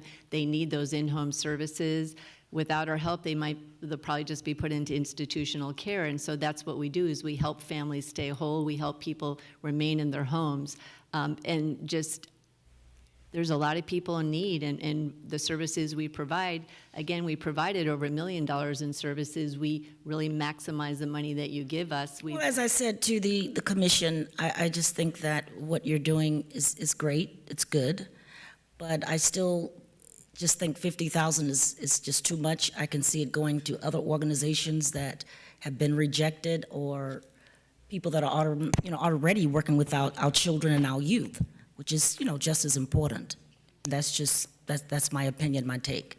But I've been seeing this on here for years, even before I was elected in 2016, your organization. So I'm not saying you're not doing a good job. I just think that's a lot of money, and you're getting money from other cities and from Broward County as well. Well, we serve a lot of seniors. The issue, as I said, is if we don't get that contribution, we won't be able to draw down the dollars, and we won't be able to serve as many people, and those individuals won't get what they need. So that's the issue. All right, thank you. And again, I just want to reinforce everything we do, everything you give us goes to Pompano residents. Thank you. I appreciate you answering my question. Thank you so much. I believe I've got Commissioner Fournier. Yeah, I just wanted to quickly say it is actually very interesting to hear the different organizations come up and tell us what they are doing in the community. So some of the transparency we're talking about isn't just financial, it's the details of what services you're doing, what is your impact to Pompano Beach, because that's what matters to me, and how do people who live here access these services that you provide. And in the backup, Area-wide Council on Aging, it says $50,000 to prevent or delay premature institutionalization of elders, and that's it. So hearing what you're actually doing, and I've been to Pat Larkin's, the meals I just learned that you guys are the one providing the meals. So I think some of the transparency we need is understanding what your impact is to Pompano, and my guess is it is in the part of the process that you go through, Arietta, but it's not in here. So. Well, it is in the backup. The contract has 3 exhibits and provides the description of the program, the financials, the financials of the organizations, and the budget, and the insurance information. So I'm not sure. I understand there's a contract for each one of them, and we can go through all of their IRS forms and every last detail, but in the summary backup, there's one line on each of them. So unless we want to spend each. That's a summary of everything, but the detailed description is in each and every contract. It's provided in the backup. So I understand that the details are in each and every contract, but I'm, like Commissioner Moss, not going to read the details of every single contract, the hundreds of pages for each one of these. So I think it is helpful to hear and understand what the impact is to Pompano, and maybe there's a different way of presenting that, because the summary doesn't present it very well. Very, very good. Commissioner Moss. Yeah, I would just like to point out that the Council on Aging, their application was 226 pages. Feeding South Florida, 103 pages. Broward Performing Arts, 106 pages. The Boys and Girls Club, 98 pages. And yet we're asking for more information, being a financial statement. And if you're not going to analyze their finances in the financial statement in an application that consists of 226 pages, you need to tell them what more it is you ask for. And I think going forward, I'm going to ask for a financial statement from every contract that we let from this dais. Thanks. Thank you. Further Vice Mayor was, sure, go ahead. I have a question. For our website staff, do we have all of these, like a page that has all the charities that we work with in Pompano that like gives summaries of what they do and ways to connect that our residents can access? Yes. Okay. It's on the website. It's on the website? Okay, good to know. Thank you. We update it annually because every year we might have different organizations that are funded, but that information is presented on the webpage. And on that, there's like is there a synopsis of what they specifically do in Pompano? Excellent. Commissioner Segerson-Eden. Yeah, just very quickly, a lot of these programs have been helpful to a lot of my residents. Often I call the Office of Housing and Urban Improvement to Alex Goldstein or Miriam Carilla, and they know what is out there and the help that's available for the residents of Pompano. And if there's a program out there that can help with repairs, other bills, or seniors especially, whether if they're air conditioning in there and they can't go, this is actually true. So they've been really great about it, and they're a great resource for when I get a call from a constituent, I shoot them an email or give them a call and let them know what the situation is. And if there's an opportunity to get help for those residents, they know where to go. And sometimes it doesn't always work, but they keep trying. And so I just want to say I appreciate all that you do to help the residents utilize these resources, not just these, but countywide. So thank you. That's all. Thank you. Very good. Thank you. Further commission discussion? Seeing none, let's call the roll. Commissioner Fournier? Yes. Commissioner Moss? Yes. Commissioner Perkins? Yes. Commissioner Segerson-Eaton? Yes. Vice Mayor McGee? No? Mayor Harden? Yes, thank you. That takes us up to our regular agenda. Items 9 and 10 are quasi-judicial in nature. Mr. Berman will discuss the procedures we will use. Mr. Berman. Thank you, Mayor. If anyone wishes to testify on items number 9 and 10, they must be sworn in and may be subject to cross-examination by the City Commission or interested parties. City staff will make its presentation first, followed by the applicant or anyone else wishing to testify. Following the concluding remarks of the applicant, the hearing will conclude and the commission will make its consideration. All those who wish to testify on items number 9 and 10, please stand at this time, raise your right hand, and the city clerk will swear you in. Do you swear or affirm that the testimony or evidence that you're going to give will be the truth, the whole truth, and nothing but the truth? Thank you. Very good. Item number 9 is the first reading of an ordinance. An ordinance of the City Commission of the City of Pompano Beach, Florida, rezoning property lying south of Copeland's Road and west of Federal Highway and commonly known as the City Center Mall from B3/PCD, Planned Commercial Development, to a modified B3/PCD, Planned Commercial Development, providing for severability, providing an effective date. So moved? Second. Moved and second for discussion. Good evening or afternoon, Ms. Dolan. Thank you, Mayor. Commission, Jean Dolan, Development Services. So these next two items are sister items. What's happening is, we changed the land use on a portion of the City Center Mall a couple of years ago. So in order for them to be rezoned, they first have to modify the boundaries of the PCD, and then they'll be able to rezone the residential piece. So how we're going to do this is I will do a presentation on the PCD amendment. Then the applicant will present both the their whole package. So he'll talk about the PCD as well as the residential rezoning, and then I'll come up to do the final presentation on the residential rezoning, and you'll vote on each one separately. So our first task is to modify the PCD boundaries of the City Center Mall to accommodate the residential development in the rear.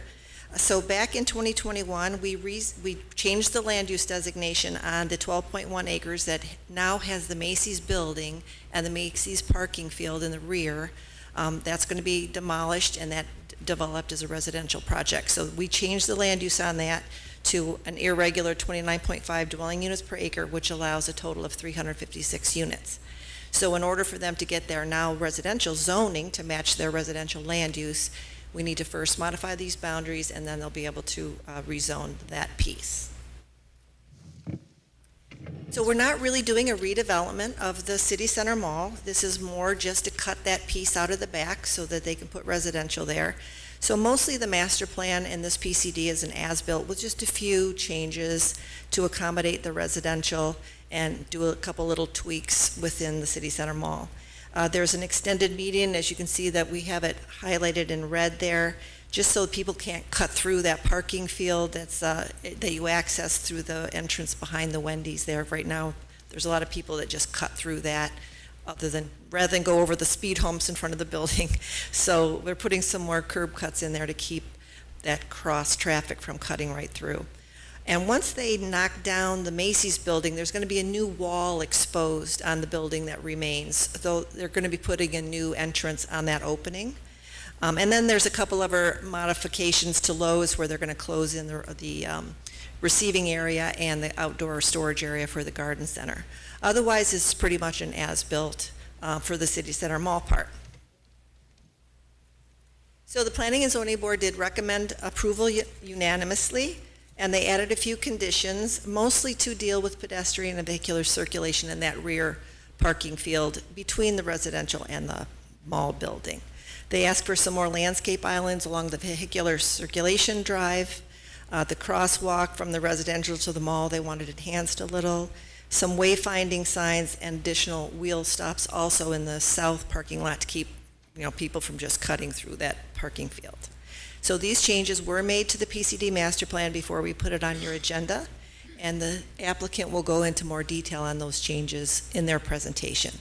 So both the P&Z board and staff recommends approval, and the applicant is present to do a brief presentation and answer any questions. Very good. Thank you for that, Ms. Dolan.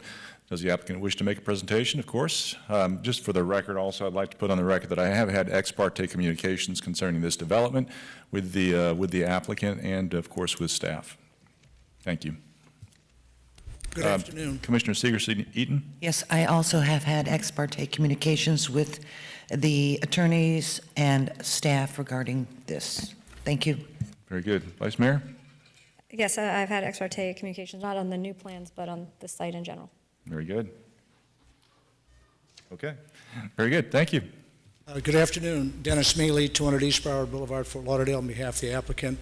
As Ms. Dolan mentioned, we have two items, 9 and 10. 9 is the amendment to the PCD, and then 10 is the rezoning of the residential portion to a residential district. Seen that? So this is the current zoning map.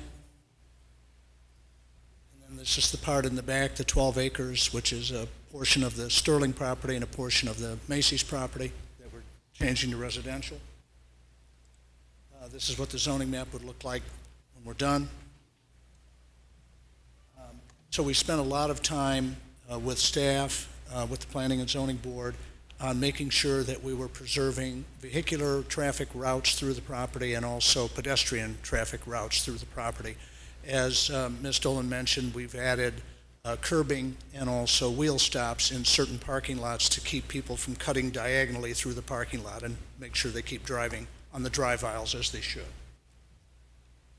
And then again, additional pedestrian routes. The nice thing about this location, it's right next to the golf course, so you can actually walk from the site out to that kind of pedestrian ring road, so to speak, that goes all the way around the back of the mall.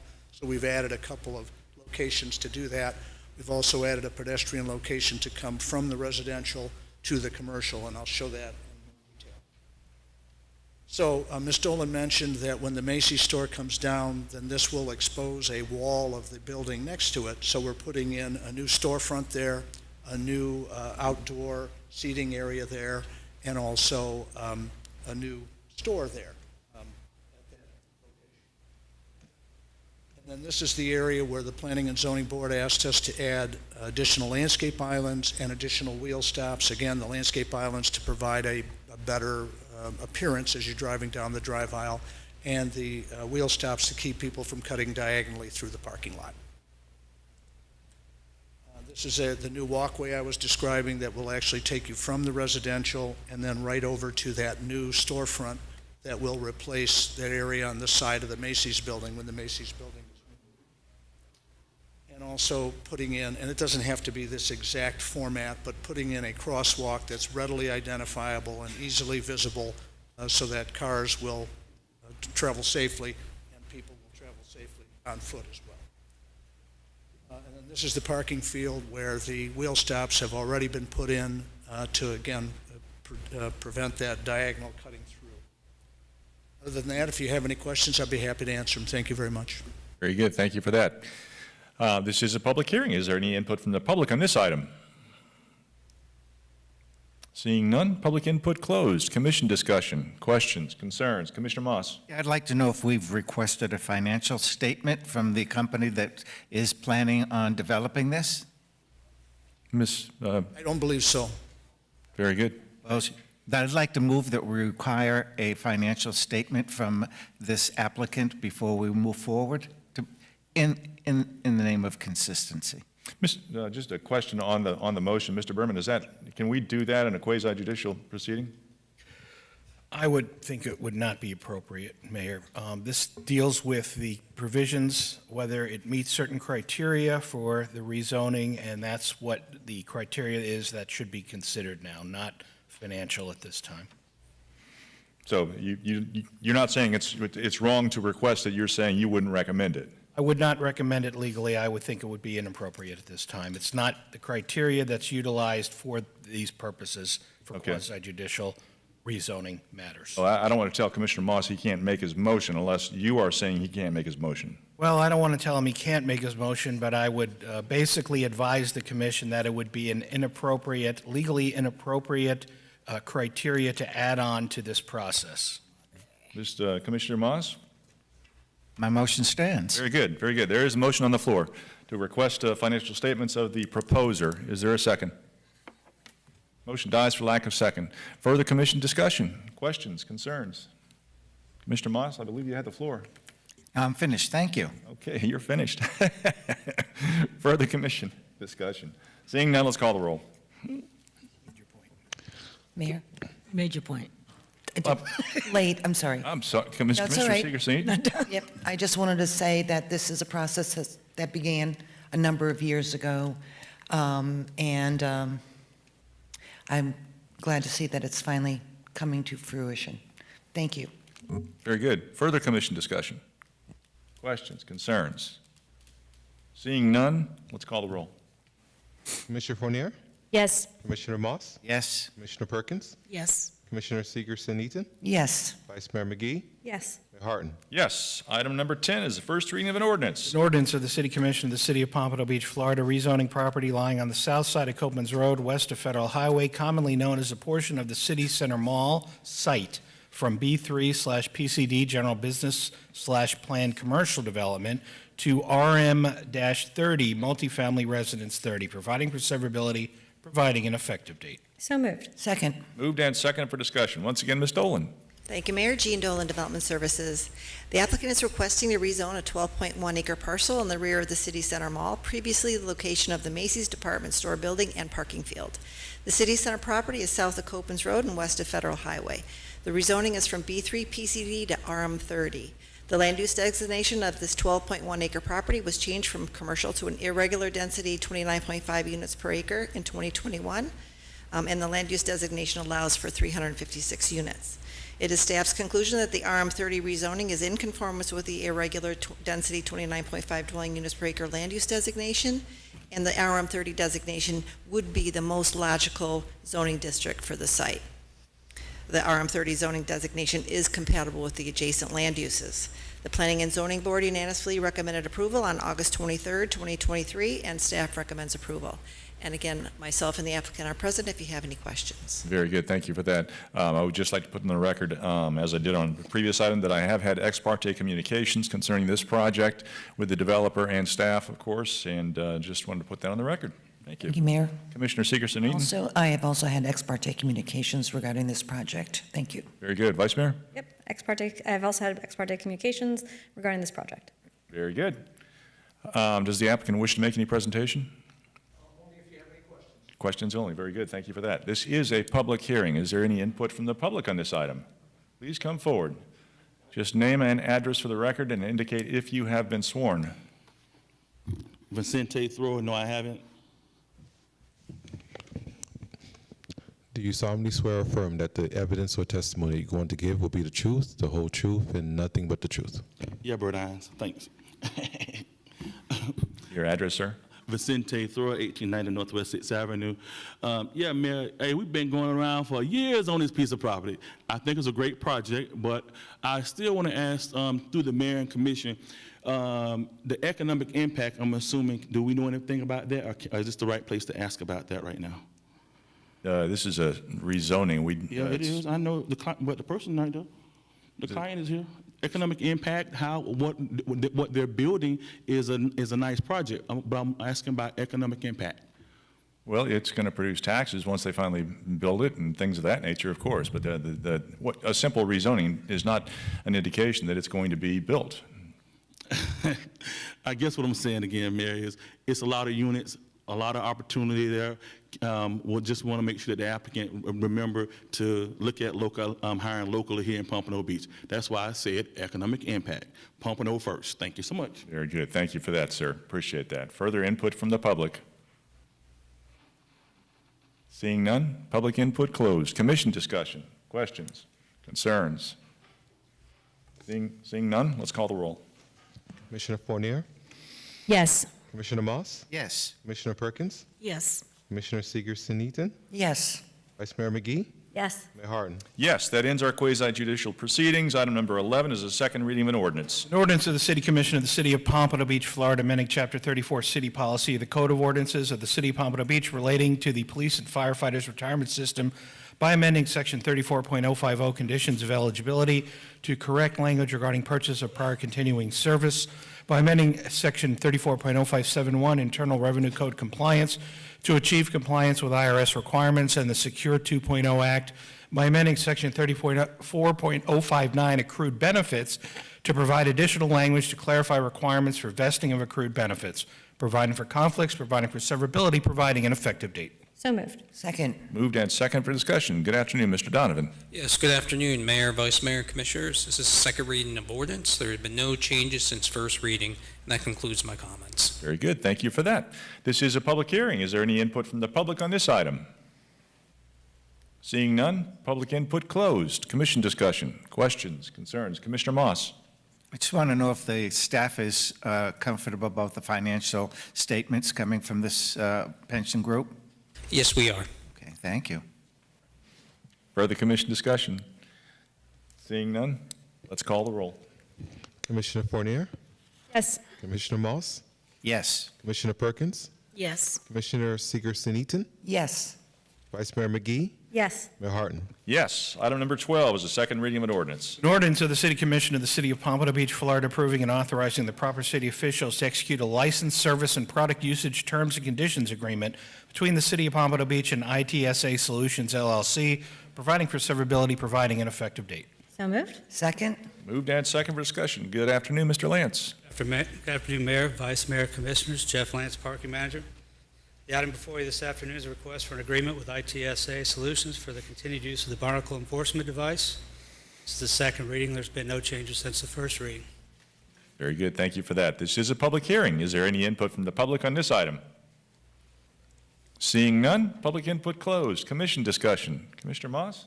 Yes, I'd like to know if we've requested a financial statement from this ITA company. Mr. Lance?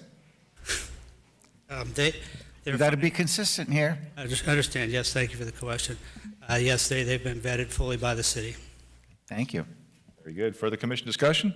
Questions? Commissioner Fournier? While we're at this additional disclosure, I'd like to always request in the backup who these companies and entities and developers have donated to also. So maybe we can add that to what we're asking for and everything. I'm sorry. Political donations. Constitution. Is that a motion? No, it's just a question. Have they made political donations? None that I'm aware of, Commissioner. Thank you. Very good. Further commission discussion? Seeing none, let's call the roll. Commissioner Fournier, Yes. Commissioner Moss, Yes? Commissioner Perkins, Yes. Commissioner Seegerson-Eaton, Yes. Vice Mayor McGee, Yes. Mayor Harton. Yes, item 13 is the first reading of an ordinance.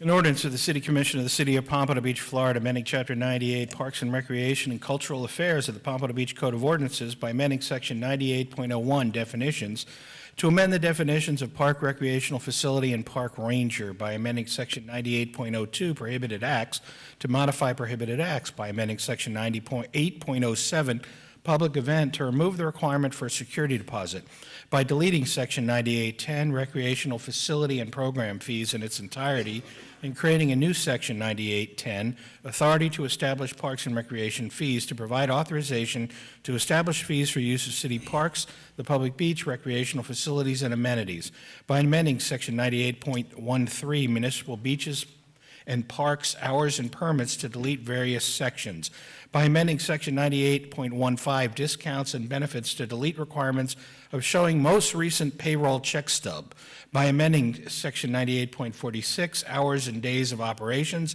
to add Juneteenth as a holiday and to provide for possible use of recreational centers on certain holidays, by deleting Section 98.47 recreation center fees in its entirety by amending Section 98.49 application and investigations to modify provisions, by amending Section 98.80 city-owned showmobile to modify rental charges and modify provisions, by amending Section 98.81 city-owned portable stage to add specific terms to rental charges and modifying certain sections, providing for conflicts, providing for severability, providing an effective date. So moved. Second. Moved and second for discussion. Good afternoon, Mr. Boudreau. Good afternoon, Mark Boudreau, Recreation Director. So from time to time, we amend Chapter 98 to clarify language in various sections of the ordinance in order for the department to provide a more efficient service to the residents and guests who utilize our services. Some of these are housekeeping items today, but two sections in particular I want to bring to your attention, and they are Section 9810, which deletes recreational facility and program fees, and Section 98.47, recreation center fees in its entirety, and it's replaced with this language. The city manager or designee is hereby empowered to establish all fees to be charged for the use of city parks, public beach, and recreational facilities and amenities.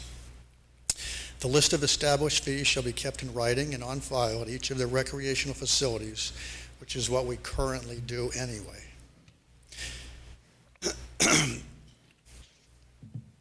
The golf item behind me is also doing the same thing.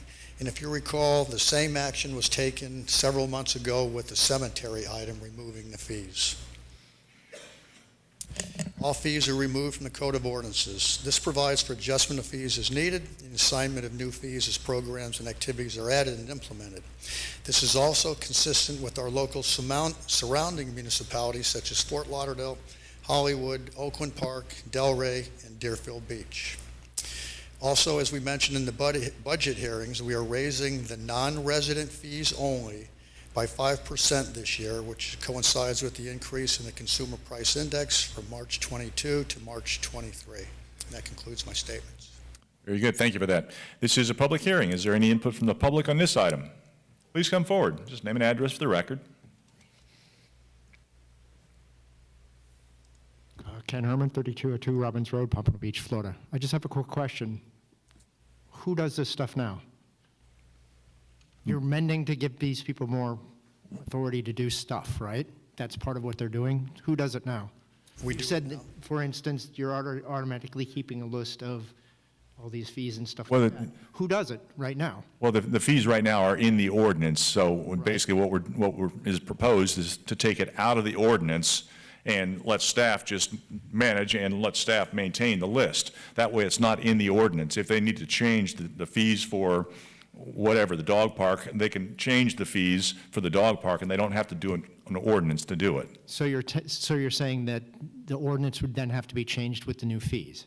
Yes, So you're removing that and giving power to an organization to do it instead? correct, to staff to take care of it, yes. Okay. Thank you. Very good. Further public input? Seeing none, public input closed. Commissioner Moss. Yeah. I'm not going to ask about financial statements. Go ahead, makes you feel better. I want to see your checkbook.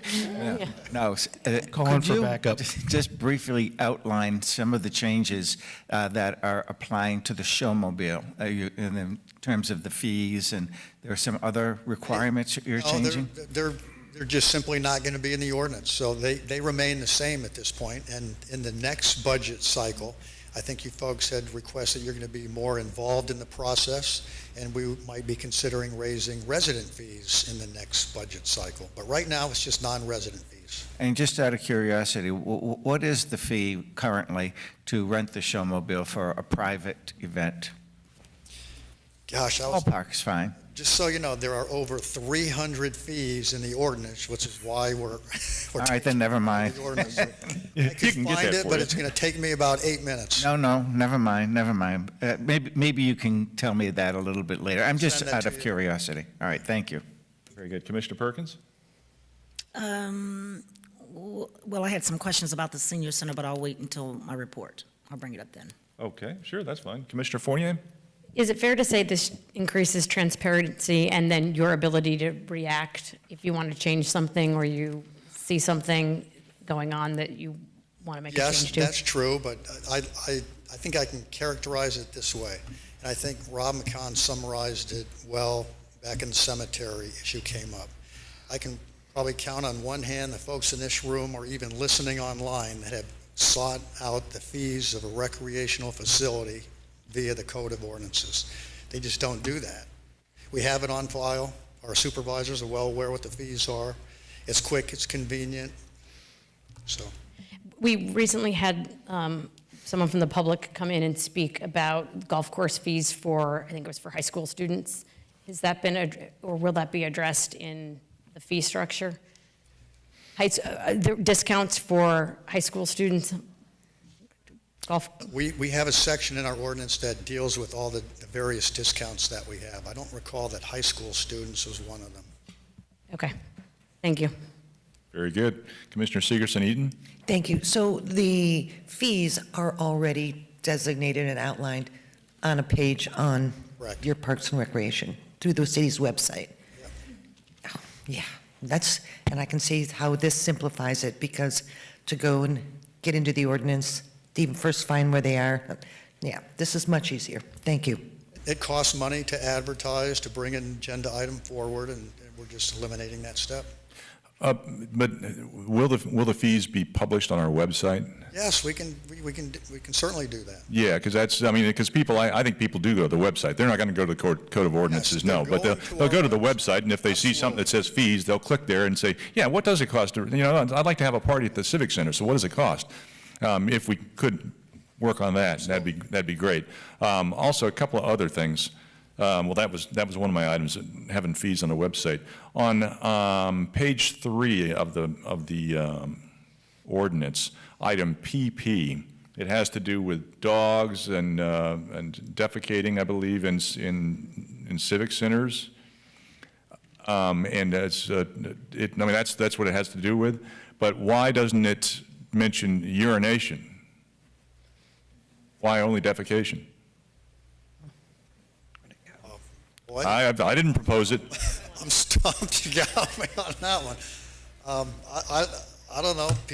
Dogs piss in my front yard all the time. Okay, well, it's on page 3 of the backup. It's item PP. Prohibited acts, so it Okay. would be prohibited for a dog to defecate in the city without them being responsible and picking it up. So that would be a citation that would be issued by a park. But was that just in the city, or I thought it was in a says in a city facility? It says facility. City facility. Is that a city facility? A facility. So, in other words, it's not against the rules for a dog to pee in a city facility? No, I'm asking, seriously. I mean, it's specified here that if a dog defecates, Saying yeah, city there's a facility, problem. meaning park, correct? Okay. I was just wondering why we're, Unless it's a service animal, we don't allow animals in our recreational facilities. okay. All right, fine. If you don't think it's a problem, that's fine. there I are- just wondered why we're outlawing defecation but not urination. I've never heard of that, Mayor. You got me. I'm Okay. claiming ignorance on this. I just Okay. don't know. Mayor. Maybe Mr. Berman can help us out. Mr. Berman, you want to wade into Now this? you're about- talking my language, Mayor. When I read this, the intent, when I looked at it, was the cleanup effect, and they want to make sure that people clean up after their dogs. Urination, obviously, that's a little bit more difficult when it's outdoors, so I think they didn't want people stepping in the defecation. That seemed to be the intent, which is why I didn't question it when I saw it, so. That's okay, Is okay. that That's- what you're- I'm not trying I to do think that staff. was his goal and focus. I'm not trying to do staff's job. I just Thank figured, you for well, that clarification, Mark. okay. That's all I've got. Anybody else? Mark? Vice Mayor? Yeah, I know, I understand exactly what you're saying, because it seems like, let's say there was one inside a cultural center, you'd want them at least to wipe it up as well. So you can look at it in the future to, Mark, Yep. Fine. Mr. Harrison? since we don't allow dogs in our actual buildings, would it be better to replace that word facility with parks? This is the first reading. I'll take a look at it. I'm sorry, Mayor, if I may. Sure. Well, this deals with park facilities, so, I mean, we can talk. If you want to make any changes between first and second, I'll be happy to make whatever changes you want.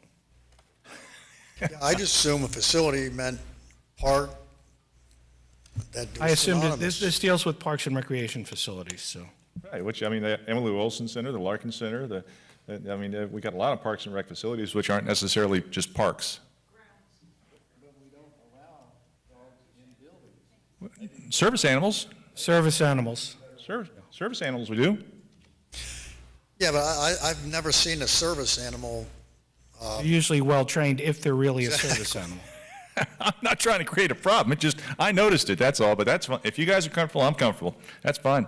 I got nothing. This was not hotly debated before. I saw their changes. It made sense to me, so I didn't question it. Very good. It doesn't need to be highly debated now.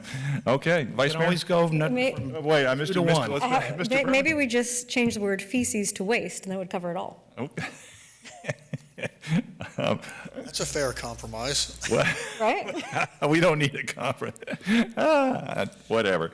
Okay, if staff doesn't feel it's a problem, I don't feel it's a problem. I was just kind of curious, that's all. That's fine.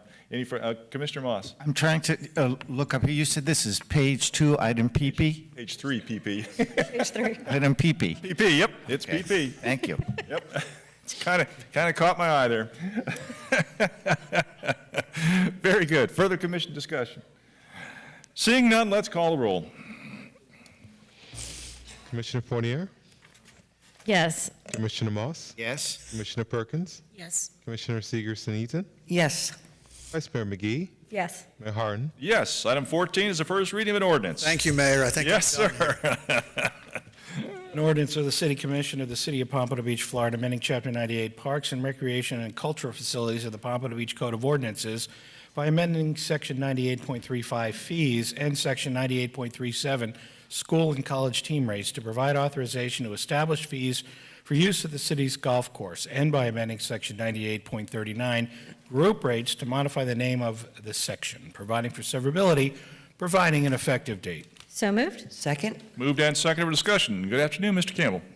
Good afternoon, Mayor, Vice Mayor, Commissioners. This is to piggyback client. That's who you are. My former boss, Mark, but there's no pee or poo on this agenda item. Just for the audience at home, just identify yourself. Oh, Brian Campbell, I'm sorry, golf course manager. In the budget workshop earlier this summer, we promised that we were going to bring a new rate structure to commission, and that's what we're doing today.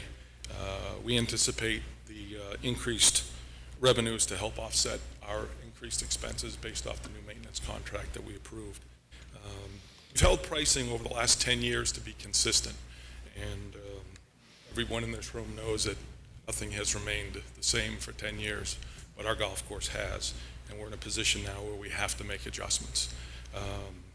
With the Pines course being regrassed and repaired, and we just feel it's a really good point to bring this to you right today.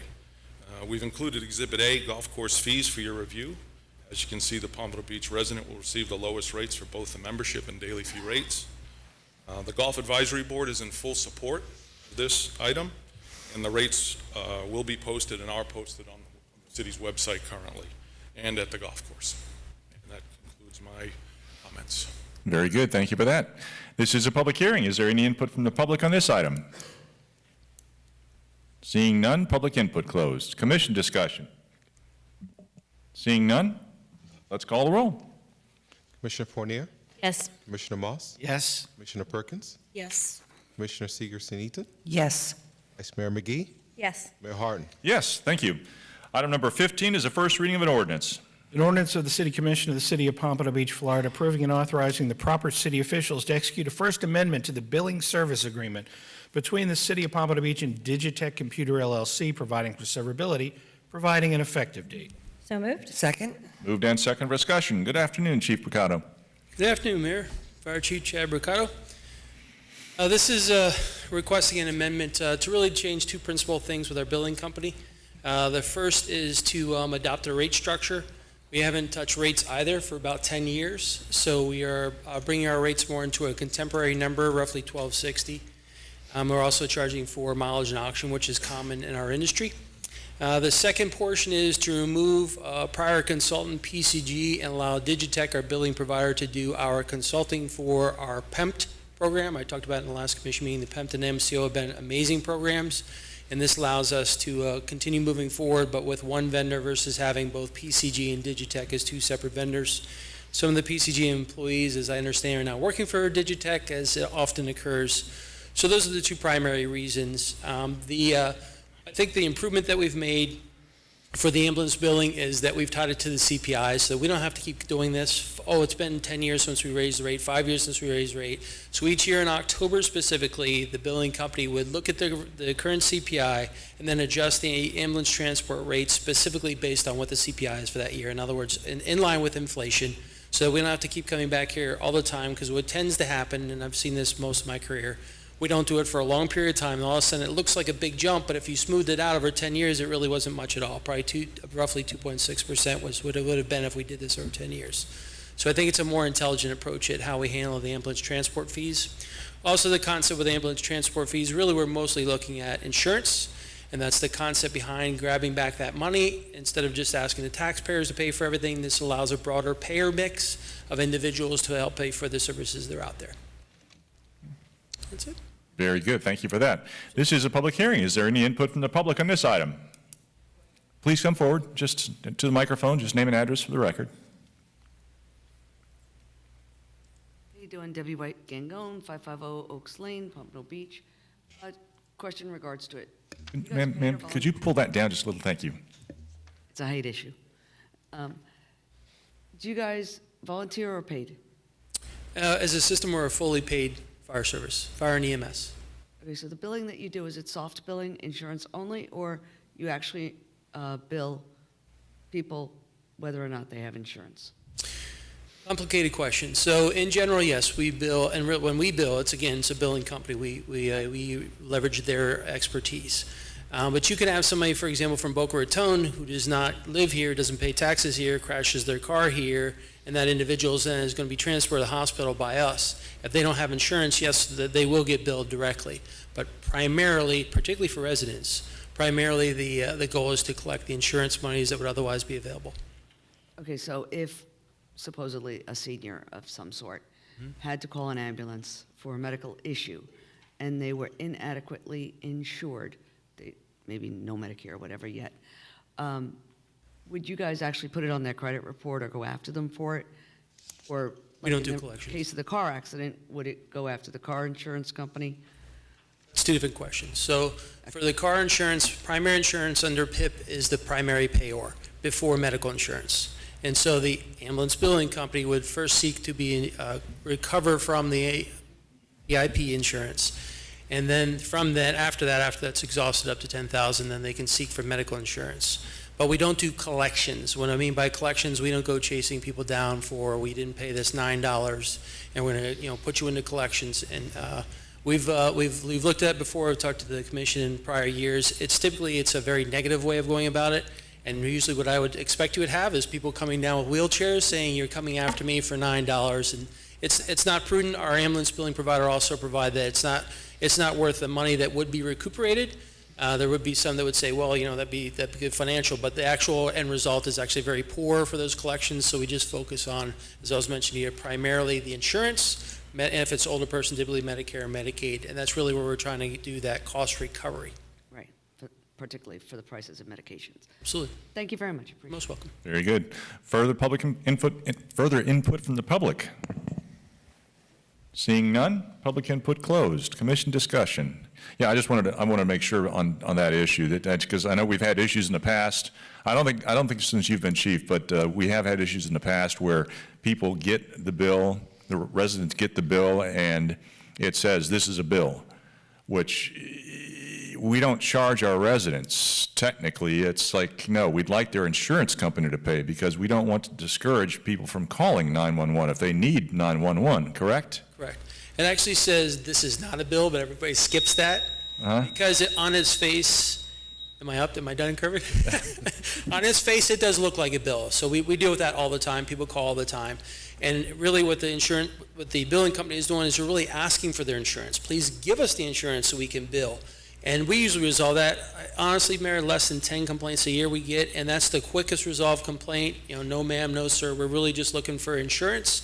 They're also obligated to do that because there are Medicare and Medicaid rules that require them to at least make the effort to obtain the information. So, but it does say literally on the bill, this is not a bill. So yeah, that's we don't. good. And then if the resident if they don't have insurance, that's it. We're done. We're done. Right. We're done collecting. They're a resident. That's it. And I just want to make sure everybody out there realizes don't ever hesitate to call 911 because you think you're going to get billed. It's like, no, life is too precious, and we don't. The residents get this service for free. If they have insurance, we try to collect. If they don't have insurance or something like that, then nope, still call 911. Thank you. Further commission discussion. Seeing none, let's call the roll. Commissioner Fournier? Yes. Commissioner Moss? Yes. Commissioner Perkins?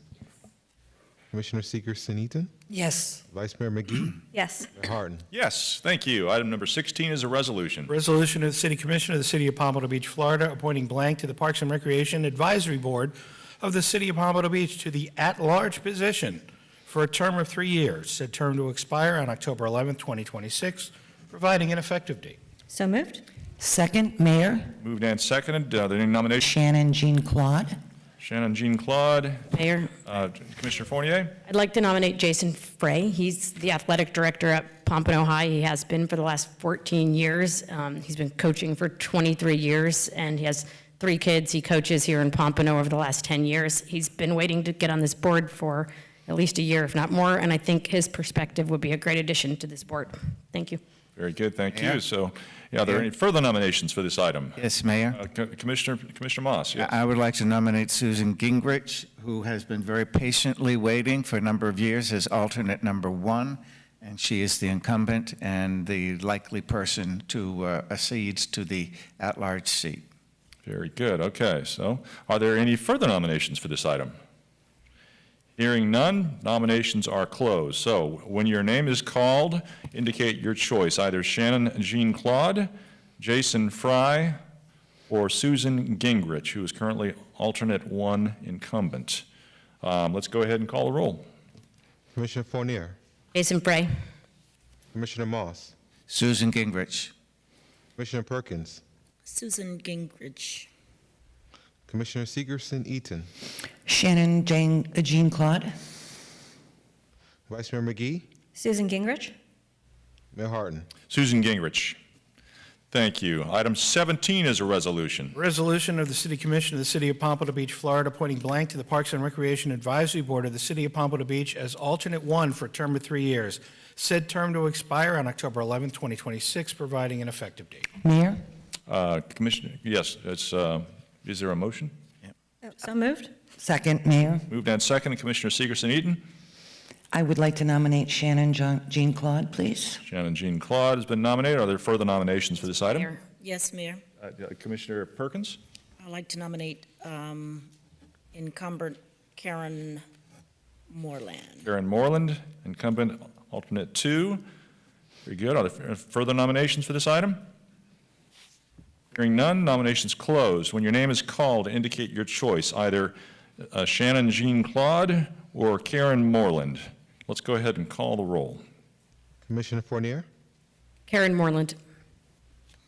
Commissioner Moss, Aaron Moreland, Commissioner Perkins, Karen Moreland. Commissioner Segerson Eaton, Shannon Jean Claude. Vice Mayor McGee, Karen Moreland? Mayor Harden. Karen Moreland, thank you. Item number 18 is a resolution. Resolution to City Commission of the City of Pompano Beach, Florida, appointing blank to the Parks and Recreation Advisory Board of the City of Pompano Beach as alternate 2 for a term of 3 years, said term to expire on October 11th, 2026, providing an effective date. So moved? Second, Moved and Mayor? second. Are there any nominations? Mayor. Commissioner Segerson Eaton, and then Commissioner Fournier. Thank you. I'd like to nominate Shannon Jean Claude. Sharon Jean Claude. I desperately would like some representation for District 2 parks, which currently are not represented on this board.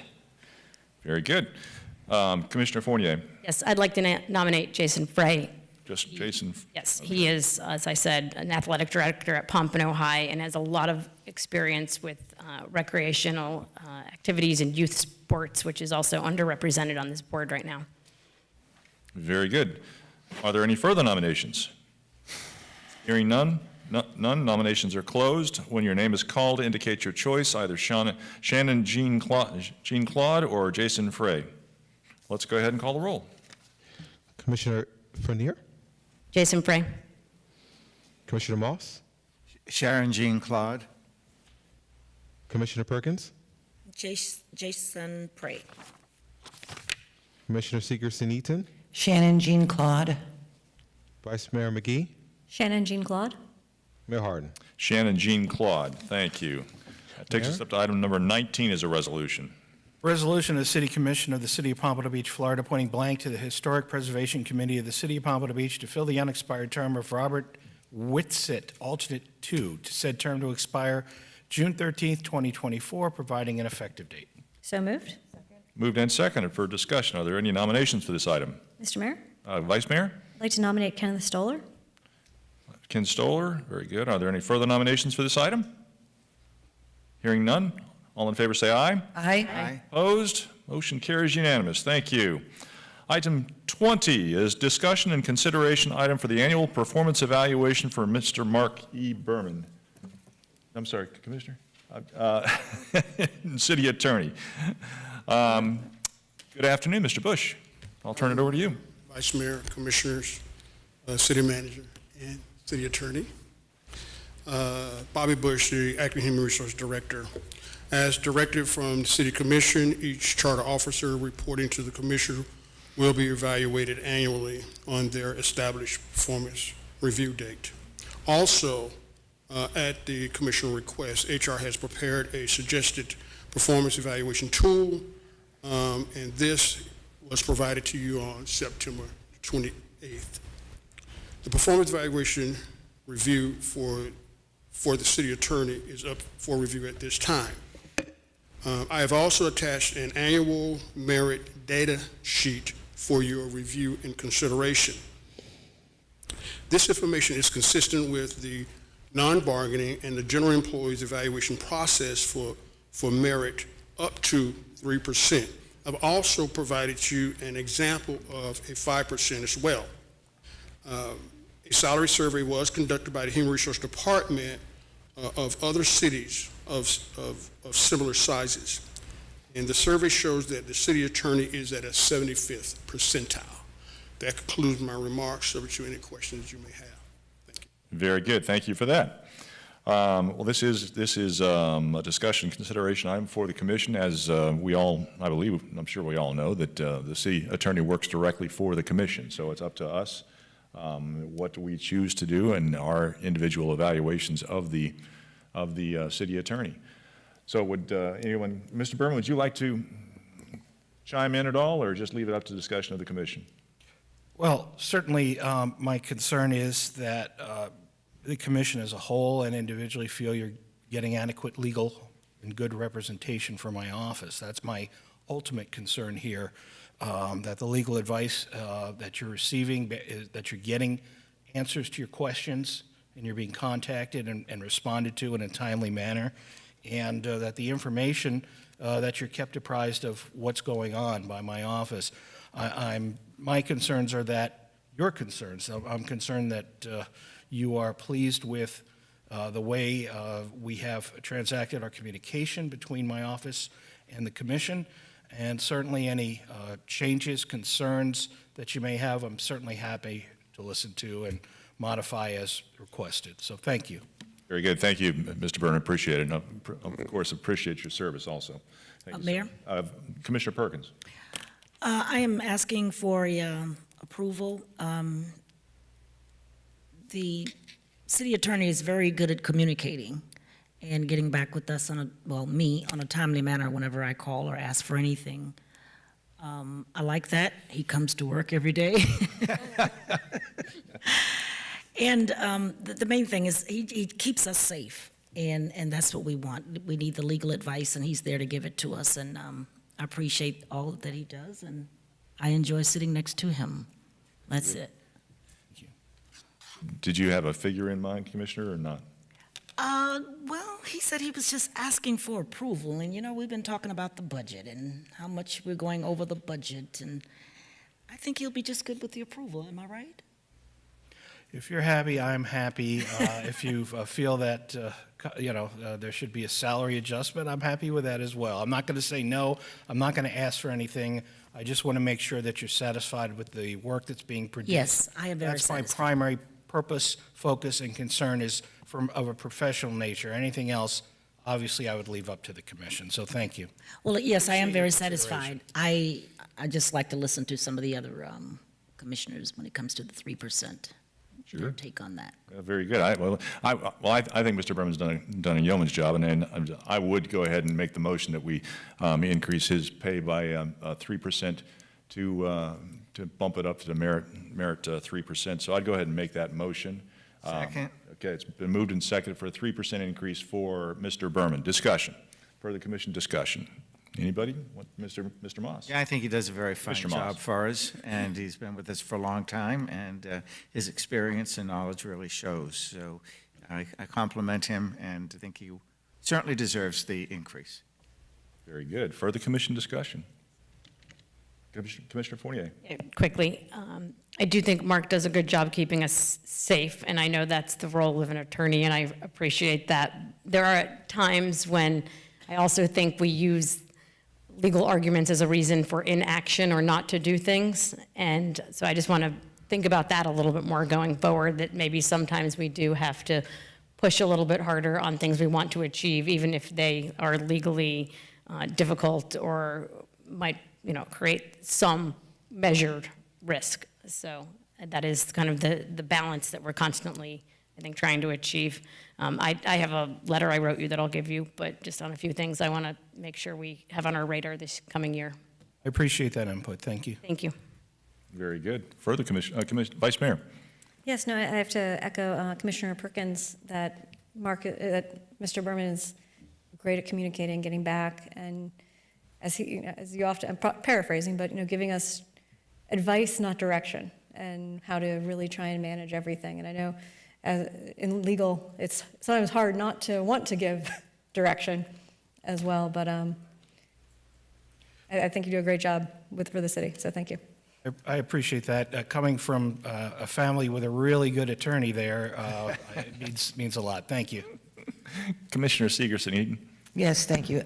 And as well, I just want to especially compliment you and your office on some of the groundbreaking legislation and work that you're doing, trend-setting, really, and I appreciate it.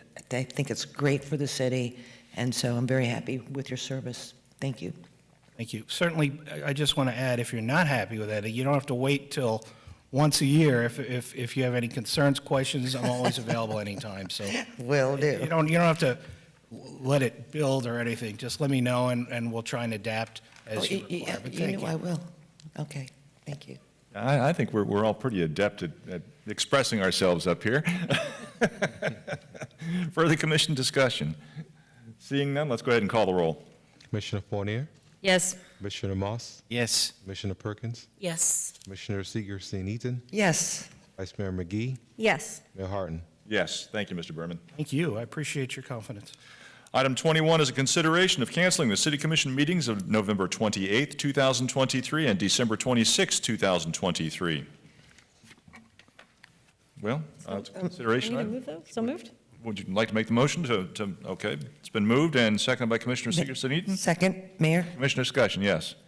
We don't have to do this today, but I think in January, when we have Broward Days, it will fall in the mid-month on where normally it's the third Tuesday. And I'd like to, going forward, to get with the CRA director to see if that is a necessary meeting or if that could be accomplished at a subsequent or prior meeting so that many of us who like to go to do the Broward Days could do that. So I just want to add that. Yeah, I sent an email to him already about that. Mr. Harrison, would you care to comment on that? Yes, sir. My response was that we will gauge whether or not we even need a CRA meeting in January. And Nguyen's going to stay on top of that and advise us in December. Great. Okay? Yes, thank you. And also, even though we're not on that particular item, but I also asked Mr. Harrison to go ahead and, I believe there's a flat fee for registration of $300 for all officials who want to go. So I asked him to go ahead and take care of that. Yeah, Shelley will be making sure that each one of you are contacted to see if you want to go and take care of your registration. Very good. Very good. Thank you for that. Yes, further, okay. Further commission discussion on the canceling of the meetings. Seeing none, let's call the roll. Commissioner Fournier, Yes. Commissioner Moss, Yes. Commissioner Perkins, Yes. Commissioner Seegerson-Eaton, Yes. Vice Mayor McGee, Yes. Mayor Harton. Yes, and I mean, we didn't even really discuss that at all, but just so the public understands, those two meetings, November 28th and December 26th, they are right there in the heart of the holidays, and so that's the reason for that action. It's not just we decided to get rid of meetings. We don't do that. All meetings are important, but when it's right there at the holidays. Very good. That takes us up to additional audience to be heard. I believe we had Ms. Jocelyn Jackson was signed up, but she was not available. Is she still here? Not sure, Mayor. Jocelyn Jackson, are you in the building? Jocelyn Jackson, are you in the building? It appears not. Very good. That takes care of additional audience to be heard. Our next scheduled meetings are October 10th, 2023 at 1 p.m., a regular City Commission meeting. Just happened today. Oh, that's today. That's interesting. Yeah, that's okay. You're right. Thank you for that. October 12th, 2023 at 6 p.m., City Commission and CRA Board joint special meeting. So that's just in 2 days, 6 o'clock right here, a joint City Commission and CRA meeting. And then on October 24th, 2023 at 6 p.m., a regular City Commission meeting. So those are our next scheduled meetings. That takes us up to reports. Mr. Harrison. Yes, sir. So during our little recess, I was able to hear from Gene Zamoski and George Buenaventura about the lights. We have some lights that are out, but we will light up what we have. It may not look as good as it normally does, but we will light up what we have with the blue and white. Very good. And we have some very important news from our fire department. So, Chad, would you and Steve rise, please? Uh-oh. So, after 35 years, Chad has told me that he would prefer to resign and be a consultant with us, especially on our ISO projects that we have. And in the succession planning that we have at the fire department, then Steve would fall into the fire chief's role. So, Chad, thank you for 35 years. Thank you for being here the way that you've been. You're going to be here until January. And Steve, we look forward to working with you as a fire chief. Wow, congratulations.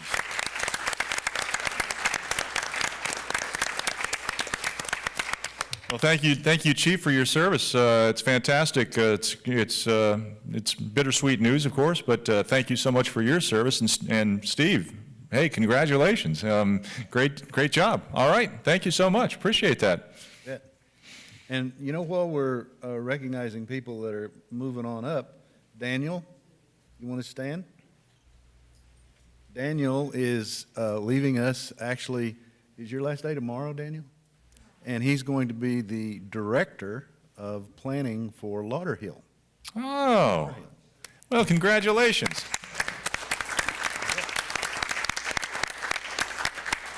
So, I'm certainly sorry to see you go. Thank you, Daniel. Yeah.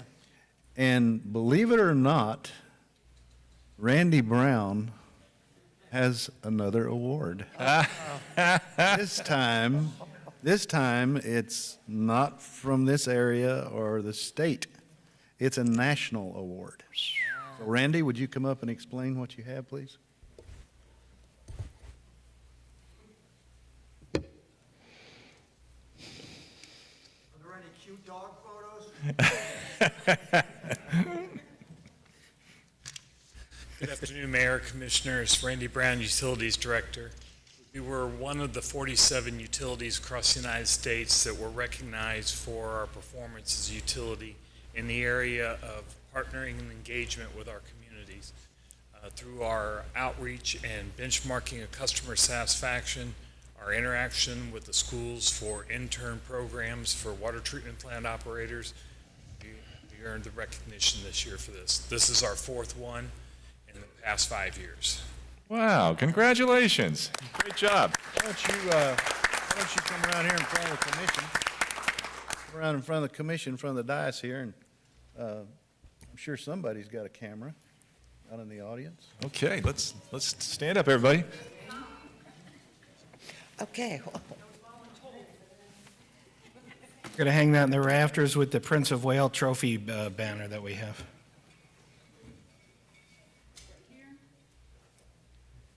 It's going to be in the front page of the Pelican, right?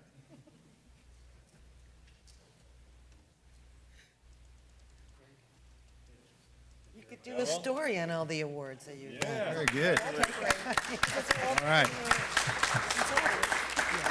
Thank you, Randy. That concludes my report, Mayor.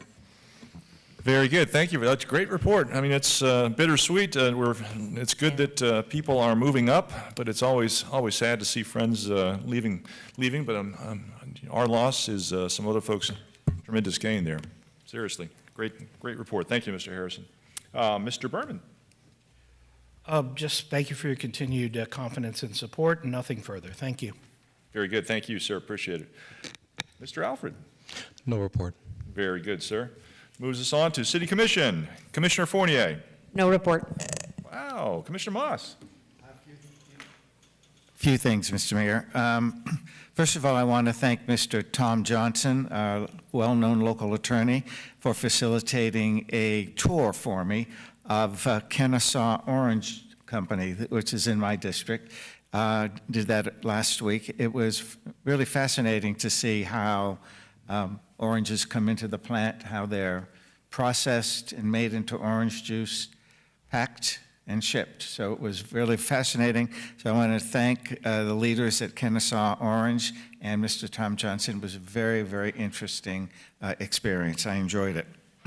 Also, on October 21st, from 8 until 2, the Pompano Beach Historical Society will be having a yard sale and an antiques roadshow. You can come and bring your antiques to the Historical Society, and for a very modest donation, I think $10, have one of the experts evaluate your antique and tell you what they know about it. So that's coming up on October 21st. And that will do it for me. Thank you. Very good. Thank you, sir. Commissioner Perkins. Thank you. I wasn't ready. I have two things. Well, first I wanted to ask about, and I think this will be Earl, getting a lot of questions about the new senior center. When will it be open for events? Do we know? Miss- I know it's open, but I was told that you could not have in the large room for events at night or after 5. And the reason I'm asking is because so many people are calling for events to be held at the E. Pat Larkin Center, and it's booked all the way up until, I think, April of next year. So a lot of people are looking for different places to have meetings and events, and I wanted to know, when will we be opening up the new facility to have events after 5 o'clock? So that's not on our radar screen, Commissioner. It is a traditional senior center. It's modeled after other senior centers. Those hours are 8 to 5, so we have not considered opening up for anything other than being a senior center. It's not a traditional center. So you're not going to rent, because that's what I was told, that it will be rent or leased out for different events? We never contemplated renting it out like that. It's a senior center for senior activities for our seniors. So if it's directed otherwise. Yeah, were you aware of that, Mr. City Manager? Yes, ma'am. Because this is the first I'm being told of that. I've never heard that before. So I think we need to get together, and it's this, again, a communication problem. I think we need to get together and work something out, because there is a need for events, and people are having difficulties finding locations for events in the district. So I think that's something we need to look into right away, right away. Thank you. Since I'm talking to you, Mr. Greg Harrison, are there any updates with the Blanche Ely parking lot? And I know you're going to say you've been sending me emails, but my community does not receive the emails. I do. So can you Have get... you relayed to your community the emails that you received Yes, from us? can you relate it to them, what's going on with the Blanche Ely Museum? Because I'm just getting a lot of calls and emails about it. Okay. How would you suggest we relay it to them? Give me an update. It's the same update. Okay. It's still in design. It's still Well, waiting. do you mind if I hear it again? Pardon me? Do you mind if you can give me another update? Is there a problem with that? No, ma'am. Okay, Not at all. I'm listening. Did you say you're listening? Yes, I said I'm listening. Okay, it's the same update that you've been getting week after week, month after month. And what is that? It is that the parking lot has been in design, the permits have been requested for demolition, so that when it is demolished, they can do a quick turnaround with the concrete work and not just have a raw ground on there for weeks and weeks. And I believe Tammy Good has repeated this to you after you've asked this to me in the last 3 commission meetings. Okay, well, I'll probably keep asking you again and again until we can see some movement, because I have a conversation with somebody does not mean that I'm pleased with it. I'm just being informed. And being informed with no movement is nothing. So like I said, I've been waiting on this since 2001. And the community has been on me, so I'm on you. Give me some answers. That's all. Very good. Okay. So the last thing I have is, there was a young lady that called me, her last name is Miller, and called me about a grant she had applied for with the city. And I had given her the number for housing, Miriam's number, at department. And she said she'd been trying for months and could not get in contact with that department, and they wouldn't return her call. So I called Alex's number and left a message if he would give me a call. Miriam called me back, and she decided to do an entire email on this. It was so petty because I don't even know the lady. She said the lady was my constituent. I don't even know the lady. I met her for the first time last night at the Broward County meeting. But it's just that when somebody called me and they need something from the city, I just give them the city number. If the city does not return their call, then they call me back again and again and again and again. So that's why I called her office to say, please give this lady a call and see if you can figure out what her problem is with whatever grant she's talking about, because it's not time to even submit grants. So I have no idea what this lady was talking about. But to go to the extent of putting this in an email, it was so minor and petty to me. I don't know whether the lady's been helped or whatever, but I talked to her again last night, and she seems to be having some problems. Her business is located on Flagler, but I will bring that up at the next CRA board meeting, another issue she's having. So I just wanted to bring that to your attention, that I just didn't feel this long, lengthy email from Miriam's office was necessary. I was just trying to get this resident, whoever she is, some help. I should say business owner. And that's all it was. I was just acting as a representative. We don't see Miriam, she hides, but she showed up last night at the Broward County meeting. So I just wanted to bring that to your attention, that I'm not gonna go back and forward with staff with these emails about he said, she said, I said, whatever, trying to protect whoever's job. I really don't have time. If I call you, just call a lady and just do whatever. Because if anybody called the city, they should be called, if somebody called the city and they asked to be called back, they should be called back. Because when you don't do it, they're gonna nag the heck out of me until they can get somewhere with it. So that's all this was, and I received this long email from Miriam's office regarding this, which is nonsense. That's it. Thank you, that's my report. Very good, thank you. Commissioner Segerson-Eaton. No report. Very good. Vice Mayor. No report. Wow, okay. Wow, moving on. I got a couple of items here.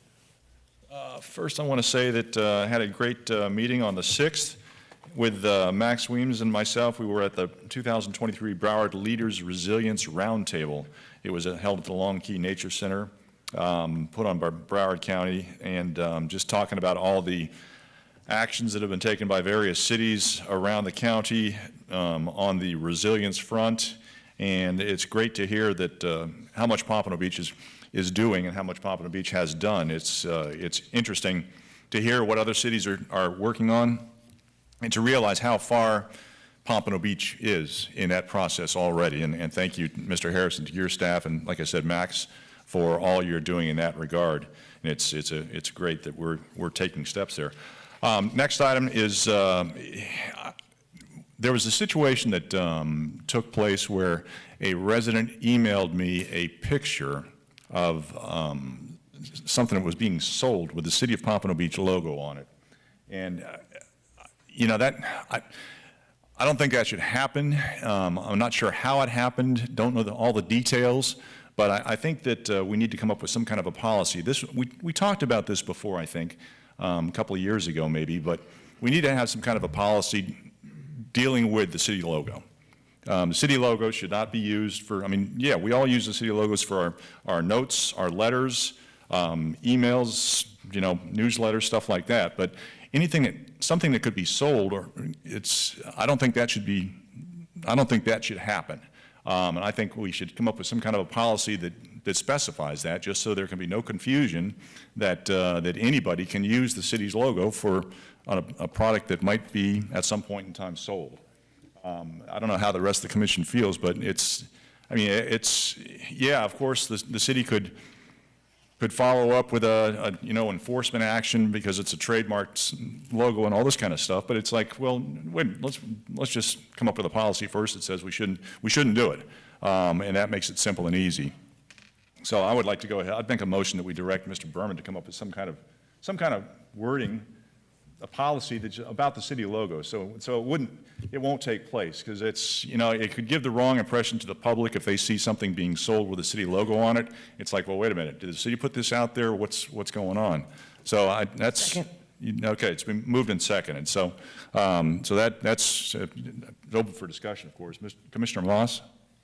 Yeah, I share your concern, Mr. Mayor. You know, as many of you know, I am a junk store junkie, and when I go to some of these thrift stores, I have seen things from Pompano Beach, and not specifically from Pompano, but in one instance, it was a shirt from another city that said Utilities Department. Now, someone can put this shirt on, buy this shirt for $1, put this shirt on and go to someone's home in that city and say, hi, I'm from the city and I'm here to help you. So it's concerning, and we might want to give some thought to asking people who, when they retire, to turn in their shirts that have the city logo on it, because it's a potential for danger. And I've seen Pompano Beach clothing in thrift stores, so it's something that I think is a valid concern. Yeah, because actually, I've retired some of my, city commission and mayor shirts, and I always cut the logo off, and just so they're separate, it can't be used. But yeah, it's an issue. It really is. Vice Mayor? I think keeping control over intellectual property in general, anything is super important. Although I do think that we could and should also look into the city itself, though, sanctioning use of our logo where we want to do it, and actually sell some things. Like I know I've seen more like, I think it's stuff the tourism department uses, like a Yeti or a golf ball or a hat, that I think there's a want to wear the city, and from visitors and residents. And maybe if we, obviously we would be sanctioning ourselves to do it, and just definitely control on the use very specifically is, I think, a great idea. I wouldn't want to ban all sales because I think we should sell, but yeah, I think controlling intellectual property is very important. Yeah, that's a very good point, and that's something I thought about, and thanks for bringing it up, because you're right. If we decide we want to sell Pompano Beach postcards, stuff like that, then it's,